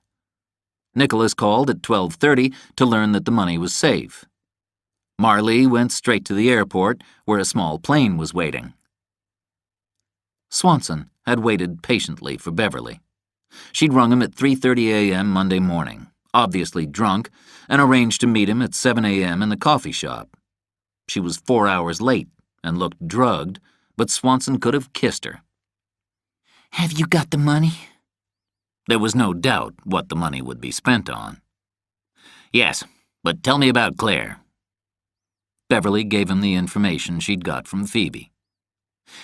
Now give me the money, she said. Swanson handed her the envelope. Thanks, he said, and disappeared. He finally reached Fitch on the phone just after 1. By then, Swanson was on his way to Missouri. Chapter 14. The Verdict. In the jury room, they were ready to do what they'd been dreaming about all month. They took their places and stared at the empty seat at the end of the table, the one that Herman had occupied. Guess we need a new foreman, said Jerry. and I think it should be Nicholas, Millie added quickly. There wasn't any doubt about who the new foreman would be. No one else wanted the job, and Nicholas seemed to know as much about the trial as the lawyers. Nicholas started. Judge Harkin wants us to consider all the evidence, including the reports, before we start voting, he said. I'm ready to vote now, said Lonnie Shaver. Not so fast, said Nicholas. This is a very complicated case, and it would be wrong to rush things. We are not going to read all that stuff, are we? Asked Sylvia. I have an idea, said Nicholas. We'll each take a report, read it fast, and then make a summary for everyone else. They started work. Marley's flight from Biloxi to Georgetown, Grand Cayman took 90 minutes. She went through customs with a new passport, which showed her to be Lane McRoland, a Canadian. She took a taxi to the Royal Swiss Trust Bank. The tropical air was warm, but Marley hardly noticed. She was greeted by a receptionist, and within minutes had met a young man named Marcus. They'd spoken many times on the phone. The money had arrived, he told her. In his office, a secretary brought coffee, and Marley ordered a sandwich. Pinex shares were still strong when Marley made her first trade. She sold 50,000 shares in Pinex at $79, using a system which was popular with experienced investors. If the price of shares was going to fall, trading rules allowed them to be sold first at the higher price, then purchased later at the lower one. With $10 million in cash, Marley would be allowed to sell approximately $20 million worth of shares. Later, she'd buy them back, and if their price had fallen, she'd make a profit on the difference in price. Marcus confirmed the trade, and Marley then sold shares in 2 other Big Four companies, and then more in Pinex. She paused and instructed Marcus to watch Pinex closely. She'd just sold 110,000 shares, and was worried about the effect on Wall Street. I think it's safe now, said Marcus, who'd been watching the share price closely for 2 weeks. Sell 50,000 more, she said without hesitation. She was very calm. Marcus's heart missed a beat, then he completed the trade. That's approximately $22 million, Ms. McRoland. I think we should stop. More sales will need approval from my superior. One question. When do you anticipate movement on these shares? Tomorrow, early. If you want your other clients to think you're really smart, then you should suggest that they follow my example. Marcus sent for a company car to take Marley to her hotel. Marley's present seemed under control, but her past was being discovered. At the University of Missouri, records were found of a Dr. Evelyn Y. Brandt. She'd died in 1987, age 56, and left everything to her daughter Gabrielle, age 21. Gabrielle had received nearly $200,000. On the death certificate, it stated that Dr. Brandt had died of lung cancer. By the time Fitch was told this, they knew more. Dr. Brandt's husband, Dr. Peter Brandt, had died in 1981 at the age of 52, leaving everything to his dear wife Evelyn and his daughter Gabrielle. He'd also died of lung cancer.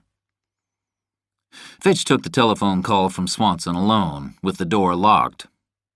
At first, he was too shocked to react. Both of Marley's parents had died of lung cancer?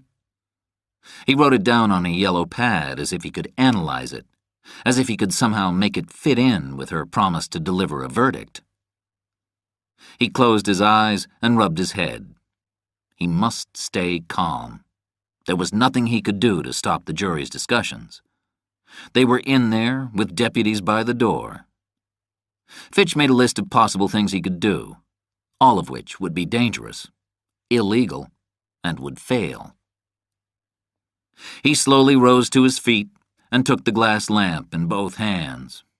Conrad and Pang were standing outside and heard a crash as the lamp hit the wall. Fitch shouted something about the money. Then the desk hit the wall. "Find the girl!" he screamed. "Find the girl!" After the period of forced concentration, Nicholas decided that some debate was needed. He started by summarizing a report on the state of Jacob Wood's lungs. His audience was bored. I have an idea, Ricky Coleman said. Let's see if we can all agree that cigarettes cause lung cancer. Fine with me, said Nicholas. Raise your hands if you believe that cigarettes cause lung cancer. 12 hands went up in the air. Who thinks nicotine is addictive? Another yes vote. Let's keep united, folks, Nicholas said. It's really important that we walk out of here voting the same way. Most of the jurors had heard him say this before. The legal reasons weren't clear, but they believed him anyway. They continued to work through the reports. They left the room to smoke and to stretch. Lou Dell and 2 deputies guarded the door. After another juror had summarized a report on the contents of cigarette smoke, Lonnie Shaver spoke. I thought we decided that cigarette smoke was harmful. He looked at Nicholas. I say we get on with the voting. I'll go first. He took a deep breath, and everyone turned to watch him. My position is easy. I believe cigarettes kill. That's why I leave them alone. Nobody can force you to smoke, but if you do, you'll suffer the consequences. Don't smoke for 30 years and then expect me to make you rich. These crazy lawsuits need to be stopped. Do you know when I started smoking? Said Angel Weiss. I remember the exact day. I was 13, and I saw this really good-looking guy, all smiles, perfect teeth, with a beautiful girl on his arm and a cigarette in one hand. What great fun, I thought. That's the good life. So I went home, got my money, and bought a pack of cigarettes. Don't try and tell me anyone can give up. I'm addicted. Lonnie said nothing. The arguments continued, then the jury returned to their reading. At 5 o'clock, Judge Harkin called them back. You've had the case for 5 hours. I'd like to know if you're making progress. Nicholas stood up. I think so, Your Honor. We're determined to finish and have a verdict sometime tonight. Wonderful. Thank you. Dinner is on the way. I'll be in my chambers if you need me. Dinner was over at 6:30, and the jury agreed to vote. Are you willing to hold Pinex responsible for the death of Jacob Wood? Asked Nicholas. 4 jurors voted yes, 4 no, the rest weren't sure. I think it's time for you to say what you think, Lonnie said to Nicholas. Okay, he said. He'd practiced this speech and spoke very persuasively. I'm certain that cigarettes are dangerous. They kill 400,000 people a year, and they're full of nicotine. I think cigarettes killed Jacob Wood, and I am also certain that tobacco companies lie and cheat and do everything in their power to persuade kids to smoke. They are selfish and greedy and should be punished. Ricky Coleman and Millie Dupree felt like clapping. You want punitive damages? Asked Jerry. The verdict means nothing if it's not significant. It has to be huge. They went round the table again. 7 for the plaintiff, 3 for the defense. How much money do you have in mind for Celeste Wood? Asked Ricky. $1 billion. Mouths fell open. That's ridiculous, said Lonnie. At that moment, most of the other jurors agreed. The discussions continued. Finally, they agreed 10 votes to 2 that Celeste Wood should receive $2 million in actual damages. After the mention of $1 billion, $2 million seemed a very small amount. Again, they voted 10 to 2 for punitive damages. "Any idea of how much?" asked Nicholas. I have an idea, said Jerry. Get everyone to write down their amounts on a piece of paper, then add them up and divide by 10. That way we'll see what the average is. The jurors quickly wrote their numbers on pieces of paper. Nicholas slowly unfolded each piece of paper and called the numbers out to Millie, who wrote them down. 1 billion, 1 million, 50 million, 10 million, 1 billion, 1 million, 5 million, 500 million, 1 billion, and 2 million. Millie did the math. The average is 356,900,000. Lonnie jumped to his feet. You're crazy, he said, and left the room, banging the door behind him. Another juror looked shocked. I can't do this. I'm retired, okay? I have enough money, but I can't understand these figures. These numbers are real, Nicholas said, and the company is very rich. It has $800 million in cash. We've got to think big or they won't take any notice. What will happen to the tobacco industry if we bring back a big verdict like this? Asked Angel. There'll be a lot of action. The industry will have to examine their advertising plans again. They'll go to the government and demand special laws. But I suspect they'll get less and less help. The industry will never be the same, Nicholas answered. We need to decide on an amount, folks, if we want to go home. I have an idea, said Jerry. Let's take it up to 400 million. Half their cash. Count the votes, said Nicholas. 9 hands went up. He filled in the verdict form and made everyone sign it. Lonnie returned. We've come to a verdict, Lonnie. What a surprise. How much? $2 million and $400 million. Care to join us? Hell no, answered Lonnie. Nicholas walked to the door and asked Lou Dell to inform Judge Harkin that his jury was ready. While they waited, Lonnie whispered to Nicholas. Is there any way I can say that I didn't agree? He was more nervous than angry. Sure, don't worry. The judge will ask each of us if this is our verdict. When he asks you, make sure everyone knows you don't agree with it. Thanks. Chapter 15. Fitch's Surprise. Lou Dell delivered a note from Nicholas to the judge. In it, Nicholas asked for a deputy to accompany him from the courthouse as soon as the trial was finished. He said he was scared. The judge gave the necessary instructions and then went into the courtroom. The atmosphere was full of anticipation. Lawyers were walking around, nervous and wild-eyed. It was almost 8 o'clock. I have been informed that the jury has reached a verdict, Harkin said loudly. Please bring in the jury. They came in looking serious. Lou Dell took the verdict form from Nicholas and handed it to the judge. His face showed no reaction to the extraordinary news he was holding. He was very shocked, but there was nothing he could do. It was technically correct. There would be action to reduce it later on, but he couldn't do anything now. He gave it back to Lou Dell, who asked Nicholas to read it. We, the jury, find in favor of the plaintiff Celeste Wood and grant her damages of $2 million. Wendell Rohr and his lawyers breathed a huge sigh of relief. They'd just made history. But the jury wasn't finished. And we, the jury, find in favor of the plaintiff, Celeste Wood, and grant punitive damages of $400 million.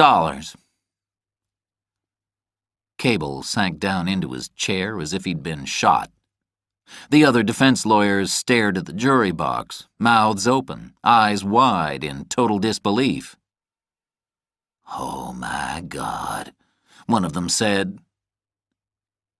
Roar was all smiles as he put his arm around Celeste Wood, who'd started crying. The other lawyers with Roar congratulated each other. Oh, the thrill of victory, the thought of sharing 40% of this verdict. "Now, ladies and gentlemen of the jury," Judge Harkin said, "I am going to ask each of you individually if you voted in favor of this verdict." "I did," answered Nicholas Easter and 6 others. When it came to Lonnie, he said loudly, "No, Your Honor, I did not. I disagree with this verdict entirely." 2 more jurors said they hadn't voted for the verdict, but the final 2, Sylvia and Jerry, stated they'd supported it. The vote was 9-3. Nicholas was extremely worried that Fitch wasn't in court. How much did he now know? Nicholas wanted to get out of the courtroom and leave town. The judge thanked the jury and told them that they couldn't tell anyone about the discussions they'd had. They were dismissed. Fitch was watching from the viewing room in his office. He was alone. All the jury consultants had been dismissed. He'd discussed what he could do with Swanson. They could kidnap Easter, but he wouldn't talk, and they'd go to jail for it. They decided to follow him, hoping he'd lead them to Marley. But what could they do if they found her? They couldn't report her to the police. Fitch was trapped, whatever he did. Nicholas left court quickly without saying goodbye to anyone.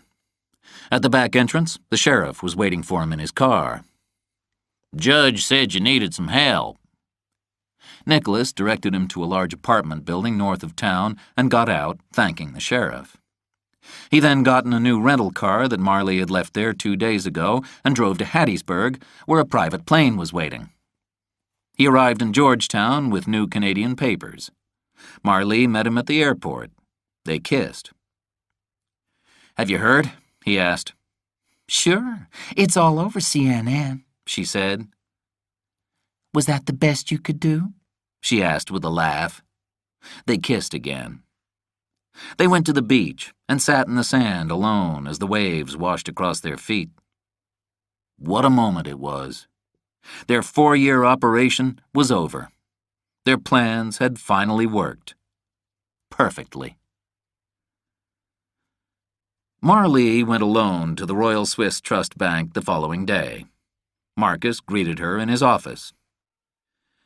Your trade in Pinex shares seems to have been extremely successful. I've been on the phone to New York, and things are really confused. The verdict has surprised everyone. Except you, I guess. There were so many questions he wanted to ask, but he knew there would be no answers. They might stop trading for a day or 2. He looked at his computer and spoke to someone in New York. They're offering Pinex shares at $50. 2 minutes passed. His eyes never left the computer screen. They're at 45 now.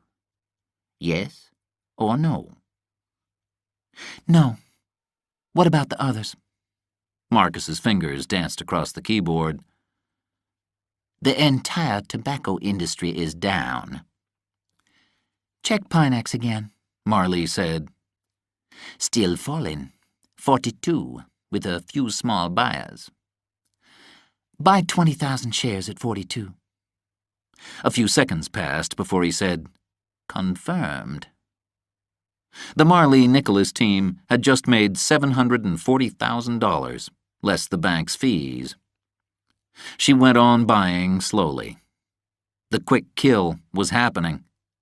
She'd planned this very carefully, and she'd never have another opportunity. A few minutes before noon, with the market still very upset, she'd finished. Marcus wiped his forehead. Not a bad morning, Ms. McRowland. You've made over $8 million, less fees. I want the money transferred to a bank in Zurich. She handed him written instructions. Immediately, please. She packed quickly. Then Nicholas and Marley flew first class to Miami, where they waited 2 hours and flew on to Amsterdam. They watched the news in the plane. Wall Street was going round in circles. Experts were speaking everywhere. Judge Harkin had no comment. Cable couldn't be found, but Rohr finally came out of his office and took the credit for the victory. From Amsterdam, they flew to Geneva, where they rented a hotel apartment for a month. Fitch left Biloxi 3 days after the verdict. His future as director of the fund was in doubt, but his firm had plenty of other work. Not as well paid as the fund, however. A week after the verdict, he met with Luther Vandermeer and D. Martin Jankel in New York and confessed every detail of his deal with Marley. It wasn't a pleasant meeting. He also discussed with other New York lawyers the best way of attacking the verdict. The fact that Easter had disappeared immediately was suspicious. Herman Grimes had agreed to release his medical records, which showed that he'd been fit and healthy until that morning. He remembered an odd taste to his coffee. Then he was on the floor. Colonel Frank Herrera had already given a sworn statement which said that the magazines under his bed weren't his. The mystery surrounding the verdict increased. The New York lawyers didn't know about the Marley deal. They never would. Cable was planning to ask permission to interview all the jurors, an idea that Judge Harkin seemed to like. How else could they find out what had happened in there? Lonnie Shaver was particularly anxious to talk. He'd received his promotion and was ready to defend American business. The appeal would be long and difficult. Rohr's future was filled with opportunity. Extra staff were employed just to answer the phone calls from other lawyers and possible victims. Wall Street seemed more sympathetic to Rohr than to the tobacco industry. The share prices stayed low. Anti-smoking groups openly predicted the bankruptcy and eventual death of the tobacco industry. 6 weeks after he left Biloxi, Fitch was eating lunch alone in a tiny Indian restaurant near DuPont Circle in Washington. It was snowing outside. She appeared from nowhere. "Hi, Fitch," she said, and he dropped his spoon. "What are you doing here?" he said without moving his lips. He remembered how pretty she was. Her hair seemed shorter. "Just came to say hello."